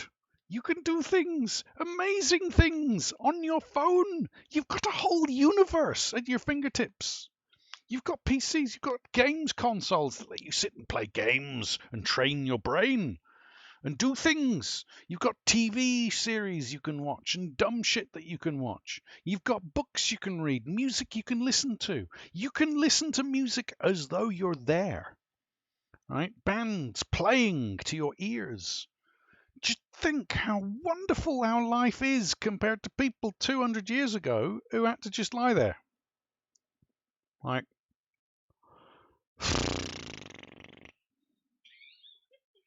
Yeah. And literally the way with everything is like you said, we have PCs, laptops, computers, every technology that you could ask for. And then you also have like Walmart, at least over here, my Walmart, it delivers your food. Like they literally will deliver your groceries, bring it inside, of course, unless you say leave it at the door, which we do. And things like that. So you can literally live from your home. Yeah. You don't need to go out. If you're too ill to go to the store, if you feel like crap and you don't feel like getting up to go to the toilet and it takes effort to go to the toilet, don't get in your fucking car. Don't go to work. Don't go to the fucking supermarket. Don't spread that shit around. It's not fucking rocket science, you dumb motherfuckers. Really? Like, right. Damn. It's not that fucking hard. Like, literally with this last COVID scare with me, it was Sunday night. I was feeling just the slightest bit off. Like, I couldn't tell you how I was feeling. I just knew I was off. So I texted my work. I said, hey, I don't have a fever, but this is how I'm like feeling off. I'll let you know in the morning. As soon as the morning came, I was feeling sick. And I still didn't have a fever, but I was like, hey, I'm not coming in. I'm going to go get COVID tested. Because it's not that hard. If you know you don't feel well, just go. Yeah. It's like it's not the end of the world if you're ill. And any company that turns around and says we don't care, come in. Quit. Find another fucking job. Because they don't give a shit about you. They would rather have you come into work, infect all of their employees, which is incredibly short-sighted. Any business worth their shit goes, wait, you're feeling ill? Stay the fuck home. We don't want you anywhere. No, you come in, everyone else is going to get sick. No, you stay the fuck at home. We got you covered. I'm a manager. My job is to ensure that there's enough people here in case this happens. So you stay the fuck home, you chill the fuck out, you get better, and then you come back to work when you're better. Right now, exactly. Fuck off. Oh yeah. Like, oh my God. And the amount of people that you see working in food preparation. This is the one that drives me so makes me so angry. Like, this is getting onto rant stations right now. But God damn it, if you're ill and you work around food, stay home. Please, stay home. For God, just for your country, for your grandma, for apple pie, for kittens, whatever it takes, stay home. If you work in food, you are literally infecting people. If you are ill, stop.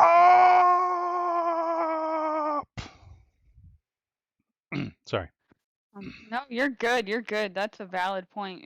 Passionate. Just I'm so many passionate things about about this year. Seriously. And in all honesty, the fact that people are like thinking magically as soon as it turns 2021, everything is going to be fine and dandy, and I'm over here like, we're literally in December of 2020 and this shit is still going on. How the frick do you think we're going to get better within a month if they haven't even done anything within a year? Like, this shit ain't going to be. They reckon that this, even if vaccines work, they reckon 5 years of disturbance to our day-to-day life before we get back to normal. It's going to be the longest 5 years of my life. Yeah, they reckon 5 years. Like, I mean, the Spanish flu was 6 years during the actual pandemic. That was 1917 to 1923. It was brutal. Millions of people died from that. And that was at a time when health treatment wasn't as up to date as ours. Yeah, it's okay, COVID. I just need you to come in on Saturday. It's fine. You know, we decided it's the holiday season. You can just take your time off now. You know, I mean, viruses take time off for holidays, surely, right? Like, kids have got to go back to school, so you know it's fine. COVID will take a back seat while the kids go back to school. 100%. I really need to go out and get a drink. You know, COVID will take a break from me going out and getting a drink. You know, fucking people. But yeah, like 1917 to 1923 was the Spanish flu at its peak. And for about 8 years after that, it really fucked up economies around the world. It's one of the contributing factors to the Great Depression, 1929, like the great massive crash. You know, it fucked things up.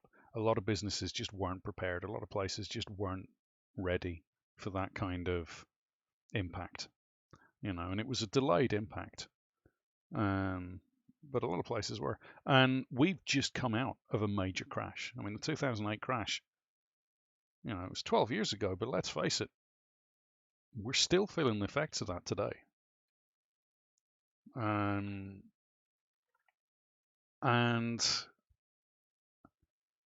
we've just been hit by a global pandemic that's fucked up huge swathes of our bread and butter industries. You know, your artists, your actors, your musicians, the hospitality sector, right? Your restaurants, your theaters, your movie theaters, your hotels, your tourism industry, right? Huge swathes. I mean, I heard recently, was it Disney are closing down? In was it Orlando? They're like, what? This is Disney. I know. It's Disney. This is Disney. You know, like, if you told me last year, oh yeah, Disney's gonna have to close down Orlando, like, I'd have gone. You're messing with me. Yeah. Sassy, one of our best friends, who worked for Disney for 7 years full time, has got laid off. Yeah. Oh yeah, there's is it Avael? He's practically played every role at Disney, and yeah, no work at Disney now. Gone. You know, this is a company that's got the money to hold out this kind of event. You know, they've got the financial backing to be able to go, yeah, we can survive, even if the theme parks crash. Right, we can handle it. It don't matter. We can do fine. You know. Oh yeah. But they've had to close down and like just nope, can't do it now. It's over. We've got huge swathes of industry here that, you know, coffee shops. How many coffee shops do you know that have done well this year? The only one I know is Starbucks. Not even Starbucks. No? No, Starbucks this is one of the first years that Starbucks has actually posted a loss. One of the You know, coffee companies we've got here, an actual not Starbucks, but Costa, what they did when COVID happened is they would deliver large amounts of coffee to the frontline staff, and they've continued to do so, and they said that they will continue to do so even after everything's been lifted, because they know that the frontline staff need it, and they've said that if you just carry ID with you that show your frontline staff, you will get your food and coffee for free. Yeah, they get their food and their coffee free of amazing. charge. Which, like, the Starbucks here didn't do that. Costa did. Cafe Nero did. But Starbucks were like, no, we've lost too much money. We can't handle this. But Costa were lucky they'd got bought out by Coca-Cola last year. Because Coca-Cola wanted to get into the hot drink market in Europe. And Costa's their best in for that. Because Costa have got history in that.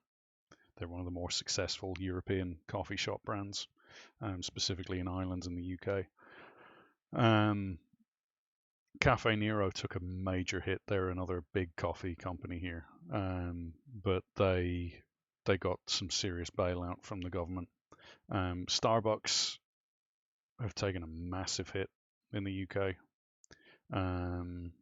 You know, they just, most of the Starbucks here were not equipped to do just takeout or just street delivery. They couldn't do it. They just weren't in a position. The premises just weren't available to do it. So yeah, a lot of Starbucks took a major hit here. There's a lot of stores have closed down here. Something like what is it? 1 in 7 stores in the UK have closed down because of this COVID. And that's a serious chunk of businesses that have taken a hit. Like, there's even with the bars and the pubs that reopened again here, several of the bars and pubs here never reopened. They never got a chance to. They just didn't survive. Like, there's a lot of businesses that have that thin line, that kind of hand to mouth. Yeah, Sassy's working for a music company, and you know, selling hardware and stuff for music, and they're taking a massive hit because, let's face it, musicians aren't able to tour. You know, Right. schools aren't able to order in musical equipment for the year. You know, this has been, there's going to be knock-on effects for this for a very long time, and depending how governments deal with it will depend on whether we're the poor saps that have to foot the bill. Yeah. Whereas people like Jeff Bezos and Zuckerberg and Elon Musk have made money out of this. They've made more money this year than they've ever made before. These are the people that we should be hitting, in my opinion. Yeah. Because they are literal proof that trickle-down economy does not work. 100%. You know, I'm sorry, but if they're making more money than they've ever made before, according to trickle-down economics, we should be well off. We should be making more money than we've ever made before. But we're not. Most of us are seriously looking at our bills for ways around it. Looking at things like, well, do we really need that? Do we really need this? Do we cut back? Are there days when we can go on a fast and do without food? Me and Nidhi have done that throughout this summer, where it's like, right, well, can we fast for a day so we don't have to buy food for that day? Can we knock the heating down, not 1 or 2 degrees for climate change? Knocking heating down to what's the lowest you can take the heating before you start worrying that you could get hypothermia. Because there's a comfortable temperature, then there's, you're physically fine. It's uncomfortable, but you're physically fine. And then there's hypothermia, and comfortable is way up here somewhere. So it's like, before, how low do you want to take the heating before you go, yeah, you know what? Nah, it's getting a little too dodgy now. I mean, there's only so many layers you can put on walking around the house. But I mean, you wouldn't think that from the sun in the background with the elephants and the sun up there. But yeah, it's really not that warm.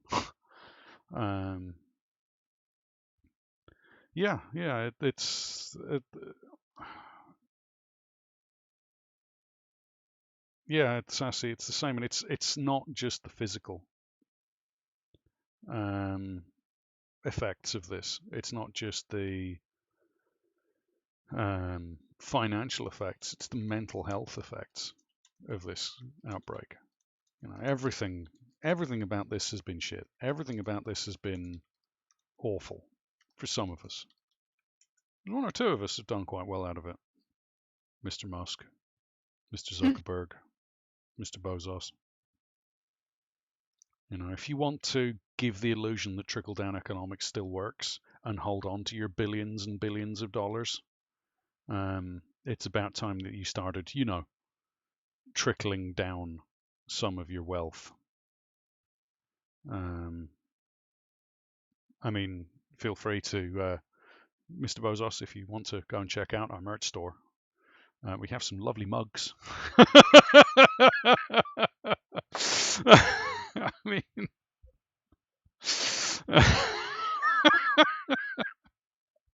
I mean, it's clear that Mr. Bezos is watching us. I mean, yeah. Who wouldn't? Mr. Bezos would absolutely be here watching the show right now. Along with a wonderful Rockwire, a Ruckus, a Snow Angel, a Sassy, strange little tart lurking in the background somewhere. Wendy also lurking in the background somewhere, busy doing something. Yeah, they're lurking. But they may not want their names on the list of people that interacted, so that's why I haven't said anything. But just in case, we know you're there. Yeah. We know you're there. We have our spies. Our spies know you are there. But no, it's we love you guys. We love our lurkers. We really do. That's why I always shout out my lurkers, workers, and midnight twerkers. I love that. Every time I read that, it makes me smile. Yeah, well, that's because we do. We like honestly, we really love having you guys here. Like, even if you don't say anything in chat, we love having you here. Guys, it's come to that point. It's mental health, which is we're leading into it. Yeah, we're leading into it.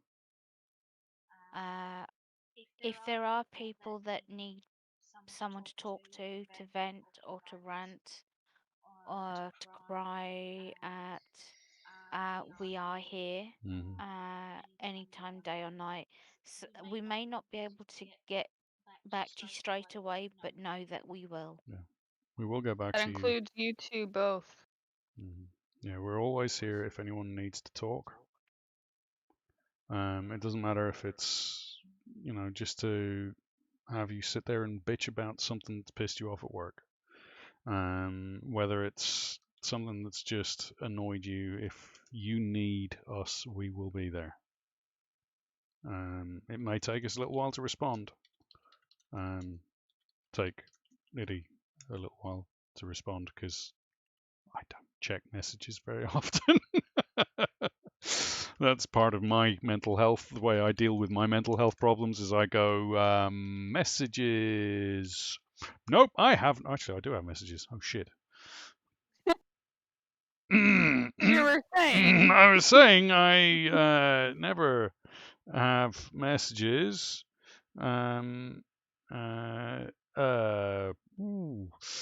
Yeah. Cool. Yeah. Talking about which, hi everyone that sent me messages. Hi, I'm just noticing them. Oh my gosh. Okay, I am a person. So I'm sure everybody knows by now I have anxiety, but one of them is with talking on the phone, and it's not necessarily the talking part. Divine Panda, lurk away, buddy. We love you, Panda. But love you, Panda. But it's not necessarily the talking part. It's the awkward silence that always comes on the phone. Like when you're done saying something and you're like, okay, I'm gonna go now because you're not saying anything. Bye. Mm-hmm. But I will literally look at my phone as somebody's calling me and just sit there and let it go to voicemail. I was like, if it's important, I'll leave a voicemail, or I'll just text and be like, hey, sorry, I can't get to the phone. What's up? Mm-hmm. Depending on the person, there are very few people I will actually answer the phone. My anxiety is not so much over technical media, like over this. I have no anxiety doing stupid things in front of the camera. Hi guys, I'll do stupid things in front of the camera. Oh. And I don't have a problem with doing it over the phone either. Like, it doesn't bother me in the slightest. My social anxiety and panic attacks kick in when I'm out and about.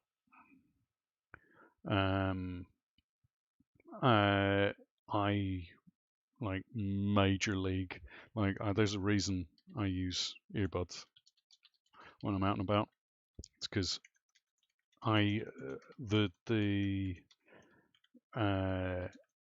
just walking past someone having a conversation with someone else, certain words, certain choices of phrase will make me think they're talking about me. My paranoia goes boop through the roof. And let's face it, when you're out and you meet someone and you're talking to someone, you're often talking about other people when you meet them. You're there, oh, how's so-and-so? Oh, he's doing all right. Yeah, no, well, he's a bit of an idiot, but, he's all right. Oh, how's the snot bag? Oh, the snot bag's doing all right. Yeah, he's been doing shitty at school.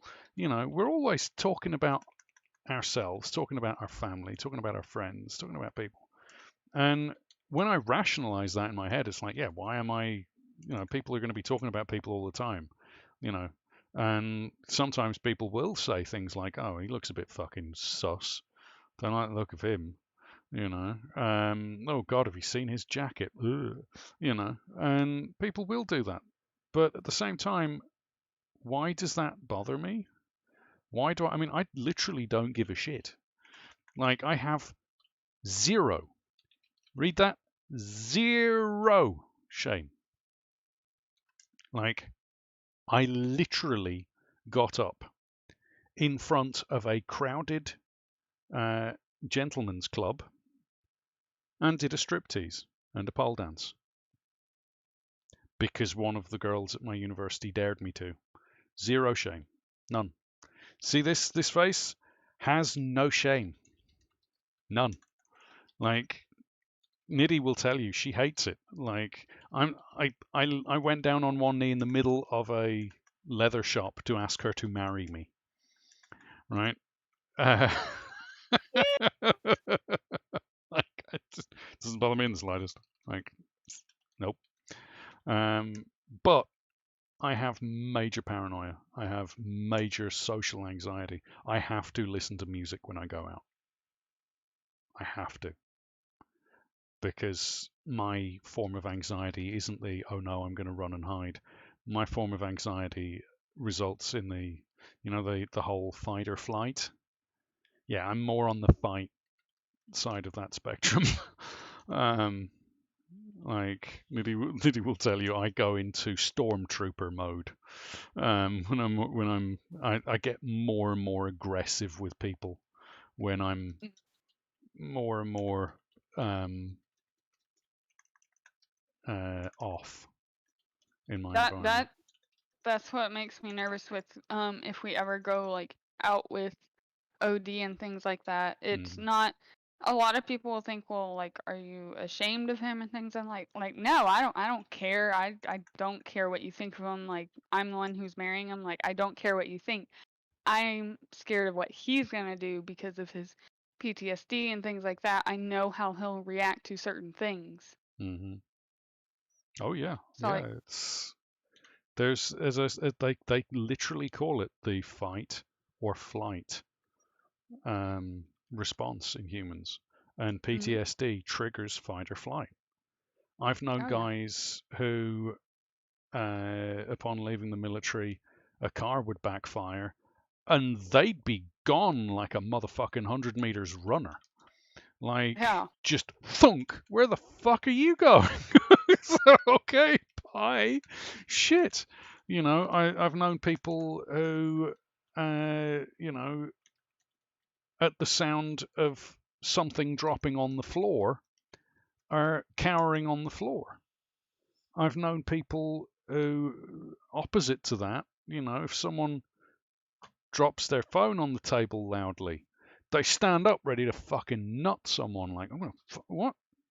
And there's a difference. I'm on the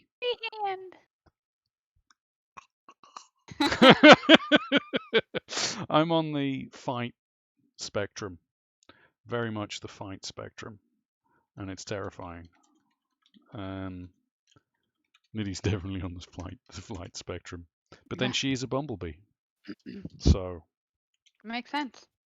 Yeah, she's Mine is like, it's a mixture.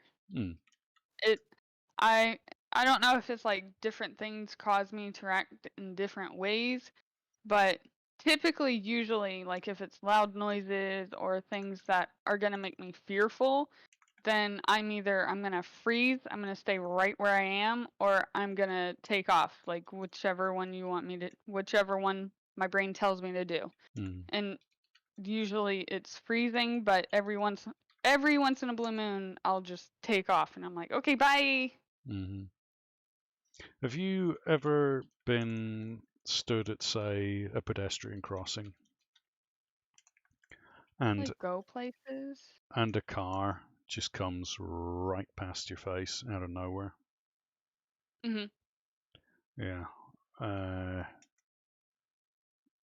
Or some asshat drives by and just shouts out of the window at you. Oh yeah, that strikes my anxiety every time. Or beeps the horn just as they drive by you, and get a giggle out of it. Yeah. People, that needs to be a crime, in my opinion. It really does. Because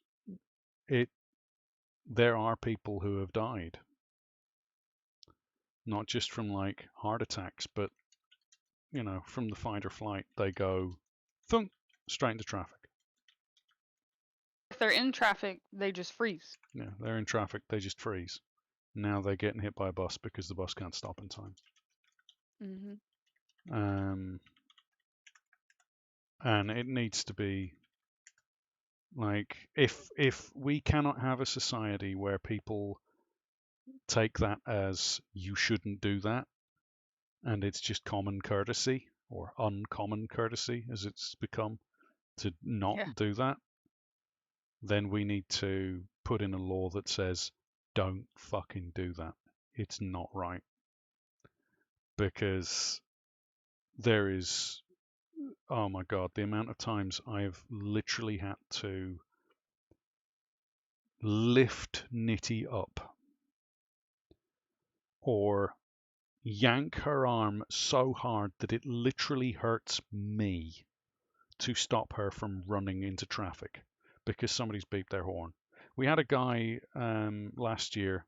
We were walking down to the pharmacy. We just crossed the road. We always go along the river to avoid the road, but the pharmacy's on a main road, so you have to cross over a car park and then cross over a main road and then walk to the pharmacy, right?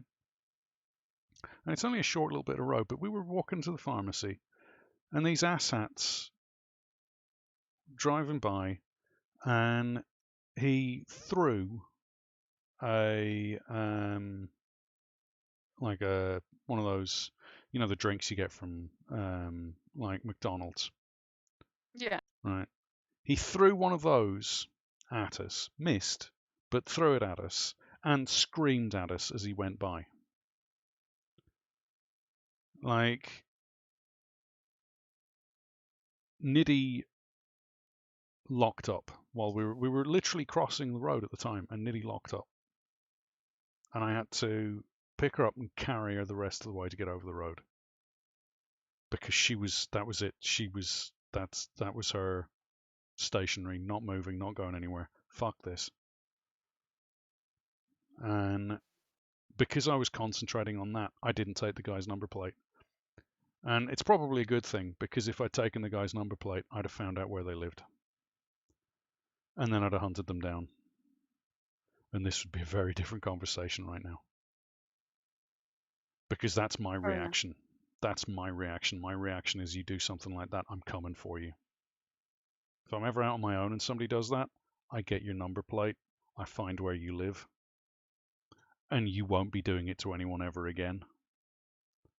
Either because I'll have had a very stern conversation with you, or because one of the local pig farmers won't have to worry about feeding their pigs for a few days. But no, that is utterly, utterly horrific when people do that. And I really do think that should be something that people get arrested for, and should have their cars taken off them, because you're doing something that is dangerous, you know, for other road users.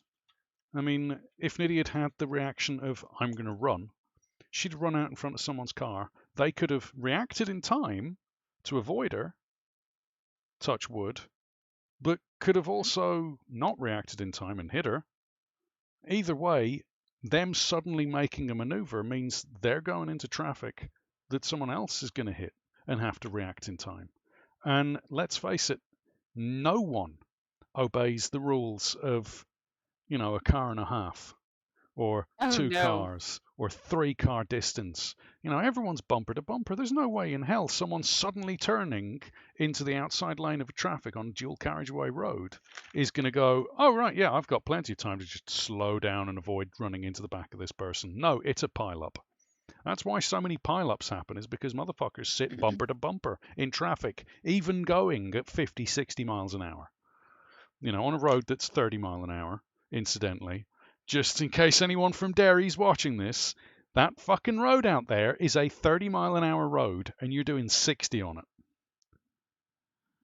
You know, like, yes, it's a dual carriageway because there are multiple exits on both sides of the road. It's not a dual carriageway because it's the national speed limit. The speed limit is up on the roads, and it's 30. Not 60, and yet motherfuckers do 60 down that road all day, every day. So no, it really is. Yeah, I that behaviour. There's so much that people do that's just so inconsiderate that 50 years ago people wouldn't do. Oh no. People wouldn't do that, you know. But I don't know. Yeah, mental health this year has taken a big hit. A lot of people have taken a big hit with mental health this year, and anything that we can do to help, we will. If there's something you can think of that we can do, because financially there's not much we can do, But if there's anything we can do, if just talking to us helps, talk to us. If, us gaming together helps, we'll play games with you if we can. If just screaming into the void helps, do it. Whatever it takes. Sounds nice right now. Mm-hmm. Yeah, I was this week has been rough because well, first my schedule changed. I was off on Thursdays and then I worked every other Saturday, and when I worked Saturday, it was half a Saturday. So it was like 7:30 to noon. But now it's changed to Monday to Friday, which for most people that isn't a big deal. But for me, honestly, having that one day during the week, whether it's Thursday, Monday, Friday, whatever day, it helps my sanity because I'm not at work 5 days in a row, basically living at work. Like now I feel like I'm never home because I only have Saturday, Sunday. And And Sunday's a null day anyway. There's not much you can do on a Sunday. exactly. Like Sunday's the day if out of any day, if I'm not to do anything, it's Sunday because I want to do absolutely nothing and prepare myself for having to Monday. go to work the next day. And No, I so understand. I was working Monday through Friday this week, and it was just exhausting me. And so by Thursday afternoon, I was like, my brain was gone. Like I could not think straight. I did make some mistakes at work, nothing huge or anything like that, but I did make some mistakes. And then so like by the end of the day, I was literally at a mental breaking point. Like I haven't been to that point in a very long time, and I was literally on the verge to tears. So as soon as my work said, because we had 2 technicians there, so as soon as my work said, one of you guys can go, we don't need you guys, nothing else to do, I said, okay, I'm out, bye, and I left. I'm pretty sure all they saw was dust behind me. Yeah. Meep, boom. Bye. Yeah. I've never been Friday. any of the work environments I've been in. They've never given us the option to go home early. Never. I wish they had done. I'd have been like they'd have there'd have been a fight to get to the door at all the places I worked at. They need to implement. If there's less work, just go home. Like I'm a big fan, especially in the technology sector. It doesn't really work in your sector. It doesn't really work in a lot of sectors, but in some sectors, working from home is so good. To do that. It is so handy to be able to say, you know what, I'm working from home. To be able to do that working from home is great. It takes a bit of getting used to if you've never done it before. But if your work gives you the option to work from home, work from home. Oh, I would do it in a heartbeat. Yeah, it's like, yep, sure, done. Working from home. Bye. But yeah, it's.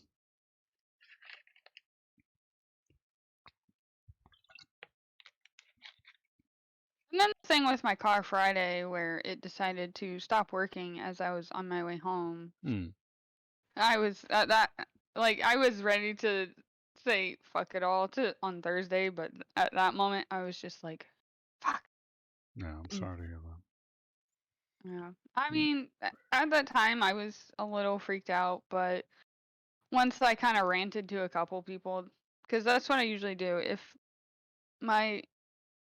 it's stupid high, like if it's to the max, then my brain literally just shuts down. I can't speak, like physically cannot speak, and my brain like goes into protection mode. But if it's not, then I'll just like basically just tell a few people, be like, hey, this is what's going on. And that's basically myself freaking out. But in kind of a calm way, I'll just be like, hey, this is what's going on. I'm kind of like, fuck this week, but it's fine, guys. and kind of like retrain my brain to be like, it's fine, it's okay. And of course, I was much better once I wasn't by myself and OD got there. Yeah. I think that was having someone that you can talk to at the end of the day is so important. yeah, and that's always the scariest part is like not having somebody there. Like since I was sitting there by myself, luckily I was in a pretty good area, but still, you even the best area, there's always a possibility of some crazy crap happening, and I'm over here like, well, shit. Yeah, and it's not like Hollywood helps. Hey, yeah, here's another movie about someone having a breakdown and then dying horribly in some terrible accident. Like, yeah. Thanks, Hollywood. Yeah, great. Yeah, just feed into those fears. Thanks, appreciate that. Yeah, I mean, mind you, wouldn't make. Yeah, it does blur your work home boundary, but that's why I say it's difficult to get into. But once you get the working from home thing set properly, it's great. Nailing that balance of work home when I was doing it from university was, oh man, the difference from working at home to from when I was working in the labs. Oh yeah, it was hard to do because there's always that temptation to go, well, I'm at home, why don't I just load up a game? Or, oh, I'm at home, why don't I just go for a snooze? Or why don't I do that? Keeping that kind of you've got work to do. But once you have it set, once it becomes part of your daily routine, you clock on, and sometimes you'll be, working from. I was at the university. I was working from 7 in the morning. You'll be working from 7 in the morning until like 9 o'clock at night, and you'd only intended to work from 7 in the morning till like 5 o'clock. But yeah, sometimes you can get lost in it. And that's also a danger because you can go the other way. You can end up doing more work than you intend to do. But I'm sure jobs don't mind if you do more work. Yeah. But,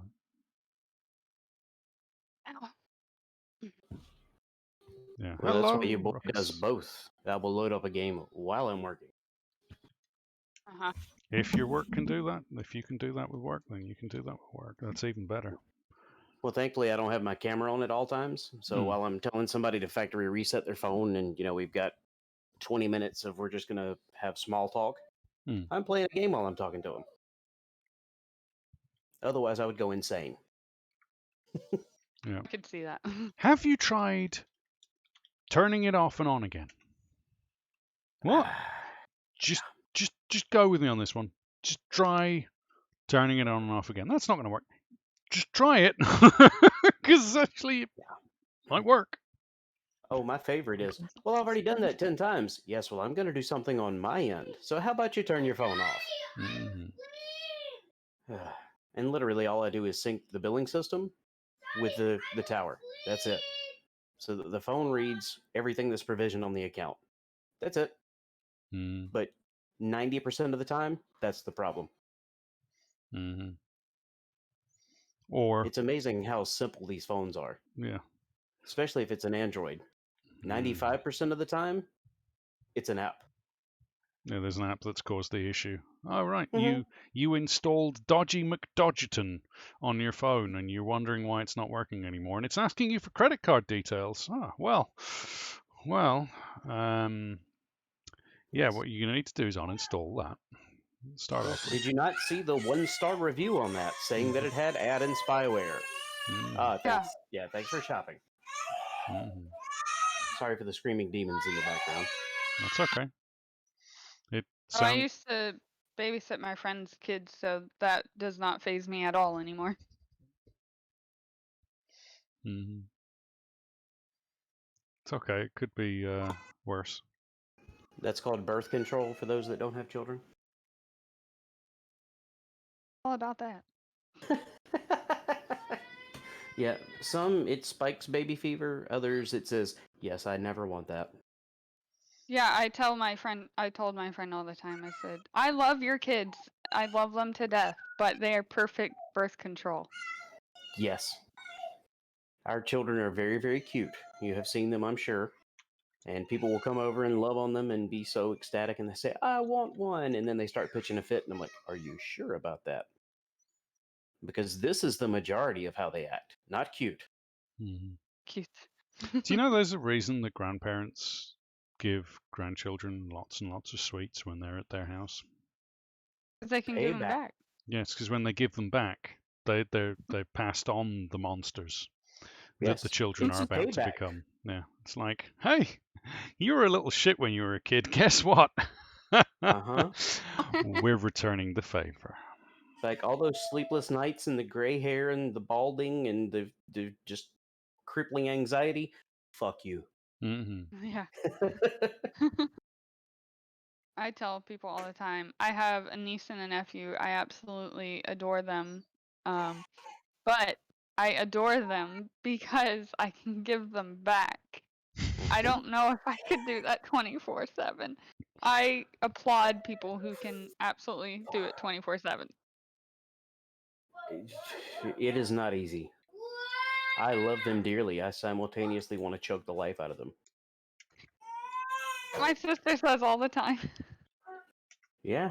They are the only things I have ever experienced in my life that I would kill for and give my life for in the blink of an eye. But still, I just want to choke them. Mm. Yes. I feel the same way about pets, though. Everyone's like, oh, yeah, oh, your cat's so lovely. Oh, it's wonderful. Except for the day that the cat's sitting there going, what's that? Oh, really? Oh, really? Here. Oh, this expensive vase. Oh, this is an expensive vase. Oh, I'm sorry. It smashed on the Yes. ground. Oh my Or the God. dog's like, oh, you've got a new sofa. Oh, it's cute. Nom, nom, nom, nom, nom, nom, nom, nom, nom, nom, nom. Yes. Just Our cat bitten it goes, to I went and shreds. shit in the box 30 minutes ago and I noticed that it hasn't been scooped yet. Now I'm going to go shit on your pillow. Mm-hmm. Yeah, you haven't cleaned up after me quick enough. Time to leave a little surprise for you in your shoes. Mm-hmm. Yes. Thankfully, he hasn't done that with my shoes, but he has done it with our sons. Or Yes. the He had a famous pair of slippers, and I watched the cat walk over, spin a circle around it, squat in the slipper, and piss, and then Yeah. walk away like nothing happened. Mm-hmm. Or the famous, you literally just took all your time to clean that litter box and you just put it down, and they're like, oh, I'm going to go take a shit in it now. Mm-hmm. Mm-hmm. Yeah. Yep, Thank like, you. I was Thank you for waiting for cleaning you that. to do that. Yeah, I've been waiting all day for you to do that. It's fine. It's great that you finally got around to cleaning out my litter box. Now I can go take a crap. Thanks. Oh, I'm now And going to now it spread stinks this. again. Now I'm going to cover. Don't worry, I'm covering it up. I'm covering up. What's that? I'm spraying the cat litter all over the floor. That's not my fault. Right. This is your problem, you know. Or You should have gotten that self-cleaning robot that as soon as I leave the box, it cleans. yeah. Ugh. Or you have one of those dogs that goes, oh look, the cat's just used the cat litter tray. Snack time. Uh-huh. Yeah. Yeah. People let their dogs lick their face. No. No, our No. dogs do not lick faces. No. If they go anywhere near the cat box, they get smacked. No. But what kills me is the little one. He thinks that it's sand. Oh no. Oh, yeah. And now we don't have just an open litter box. We have like a domed with a little swinging door to try to, give the cat some privacy and keep as much litter in there as possible. Mm. Now, the little one, if we're not watching him at all times, which is impossible, by the way, will take his little four-wheel drive truck and think he's going driving on the beach. We have thrown away more little four-wheel drive trucks than I can count. Because there's no point in washing them. You're not washing that off. Not unless you want to drown it in Clorox. Yeah. Yes, love them, hate them, would do anything for them. Mm-hmm. The love Very is much a 99%. roller coaster of feelings. Mm-hmm. Yeah, isn't And that it changes life, from though? second to second. Yeah. Yep. Some days you love them more because they're quiet and doing their chores. Other days, yep, you just think, yeah, there's this can of gasoline. I'm just thinking, you know, just click. Yep. You How know, how much would you cry if I burned all of your toys? Just wondering. Because right now it might be less than you're currently. yeah, you know, I Yeah. mean, there are a lot of times where we take them away, we hide them. As far as they're concerned, they no longer exist. Mm. If they're good, they might have them back. But they also learned that none of those toys are theirs. Those are ours. We let them play with them. Mm-hmm. Because if we say that it's theirs, then they think, oh, I'm entitled to this. It's mine. No. Mm-mm. You own nothing. You are learning from a very young age. No one owes you shit. Yeah. Yeah, Now, life is. don't get me wrong. We don't over discipline or anything like that. But, you know, we just want them to understand, you know, it's just possessions. Possessions are meaningless.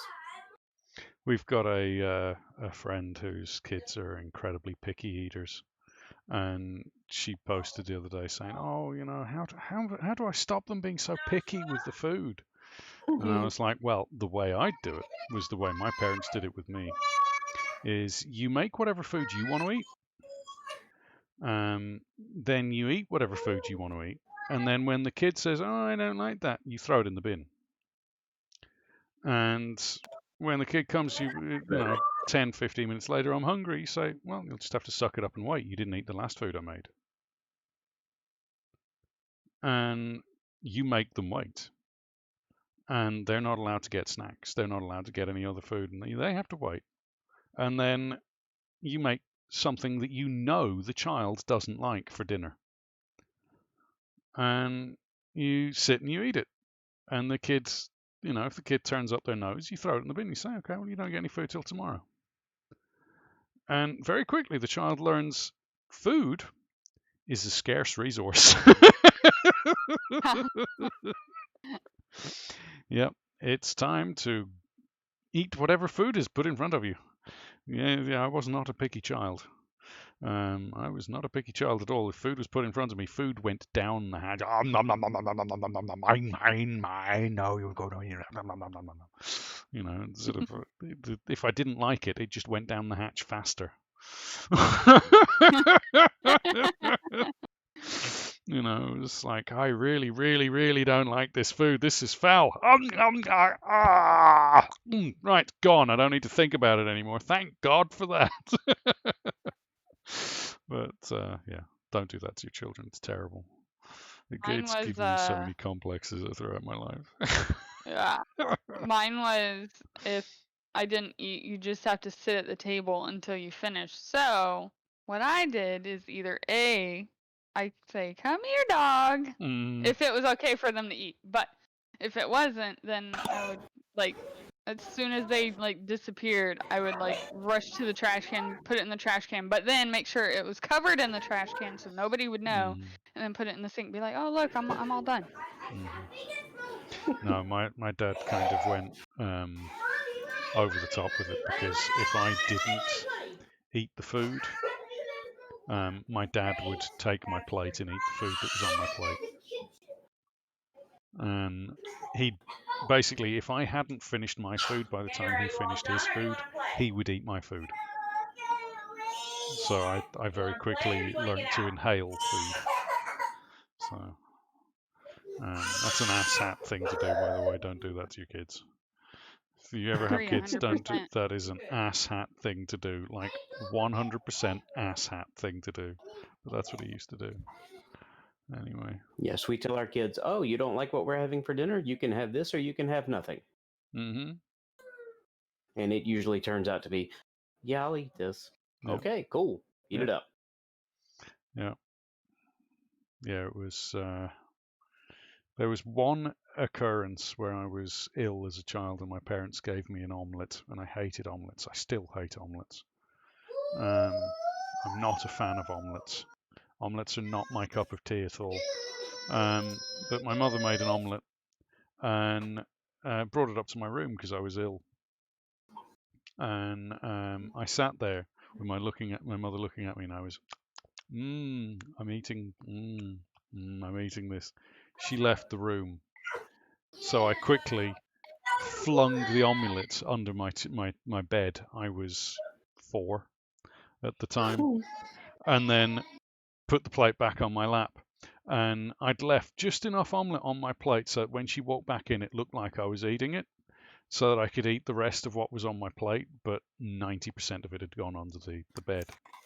And my parents didn't realize until I'd been tidying my room, as I'd been told to as a child. I tidied my room and left it and went to my grandmother's. And my mother went into the room. She said, "There's a funky smell. Something doesn't smell right in this room. And it looks clean, but something doesn't smell right." So she was looking around, and then she looked under the bed and discovered the omelette that was now more than the omelette used to be. It was much bigger, much hairier, and much, much scarier. And it was living under my bed. And yeah, that was the last time my parents let me eat anything that they knew I didn't like away from their vision. From that point onwards, they were watching me like a hawk. And they made up stories about the omelette that escaped. And there was all sorts of stories about the omelette. Says, yes, and do you know where all the socks that disappear have gone? And I'd be like, no. And like, the omelette ate them. I was like, oh. So yeah.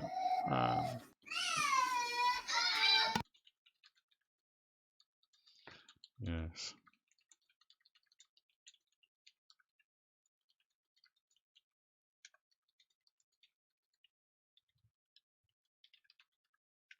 Why don't you say it, Niddy, rather than type it? Oh, your throat's sore. Okay, Niddy's typing.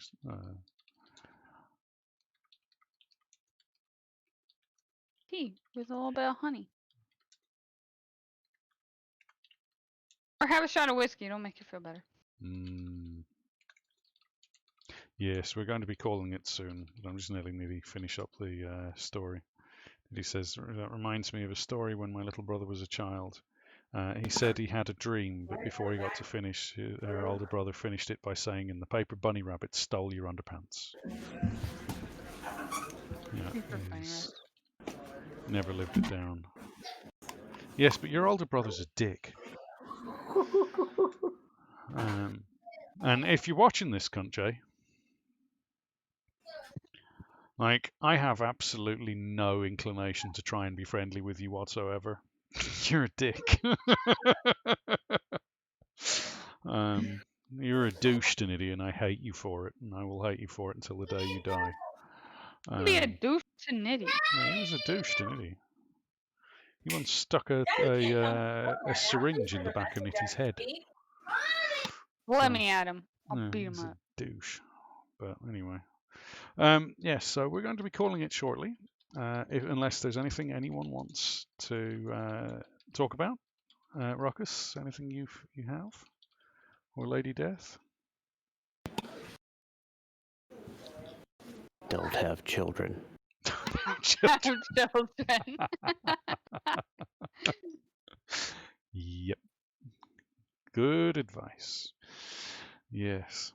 Or if you do, have one. Have lots of alcohol and/or medication handy. Medicine, yeah.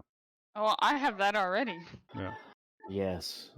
See, I didn't until we had children, and now I do. Yeah, he was teetotal till he had children. Well, I Well. wouldn't say I was exactly. Oh God. So tonight is a whiskey night, Ruckus.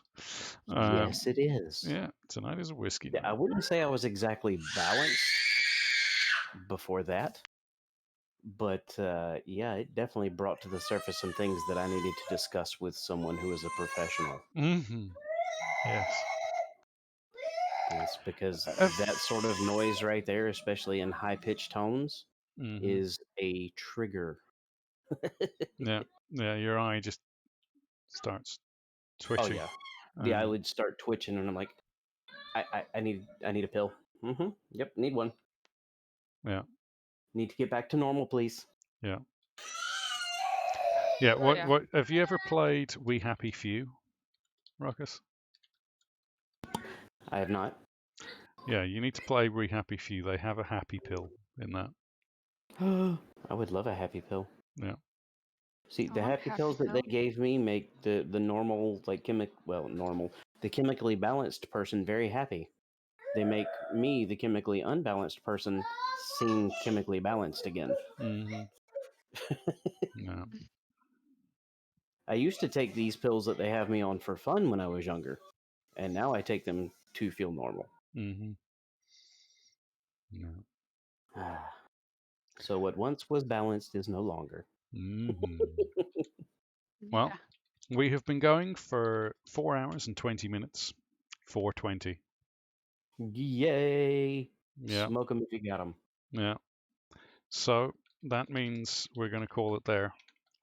We're going to go and raid someone and see who's on and see who we can go and raid tonight. We've been chatting, so let's go. Anyone on Nitty's list that she wants to watch?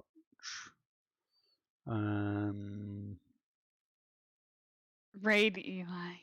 Raid. We must raid someone, which means that there is only one thing I can do, and that's very important. That means I have to bring, not that one, that one. Raid time! Thank you all so much for dropping by. Thank you all. Oh, sorry, Nitty. Thank you all for coming and joining us tonight. More of a subdued session tonight, but that's okay. It was great having you all here. It was great chatting with everyone and having a great time. Now, if you wouldn't mind joining us, we're going to go and raid.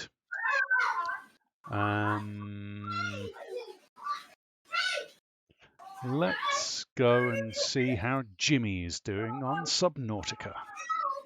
Jimmy is playing Subnautica, so join me as we go and say hello to Jimmy Bo. Thank you for everyone who dropped by tonight. Before we head on, very quickly, we had Balasera, OG Ruckus, Shy Dragonfly Rockwire, Snow Angel, LTS, Sassy Harmonics, Mellow Lou, Nightel, Larkazoid, Lady Death, one of our wonderful panelists as well, Joda Frogman, Divine Panda.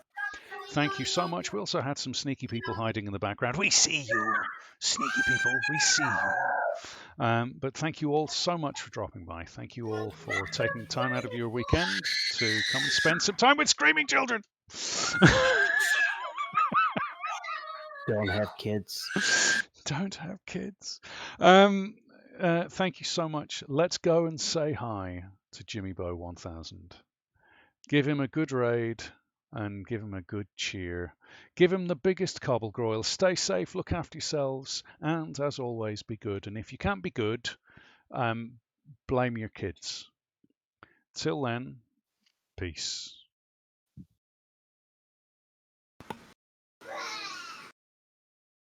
Love it.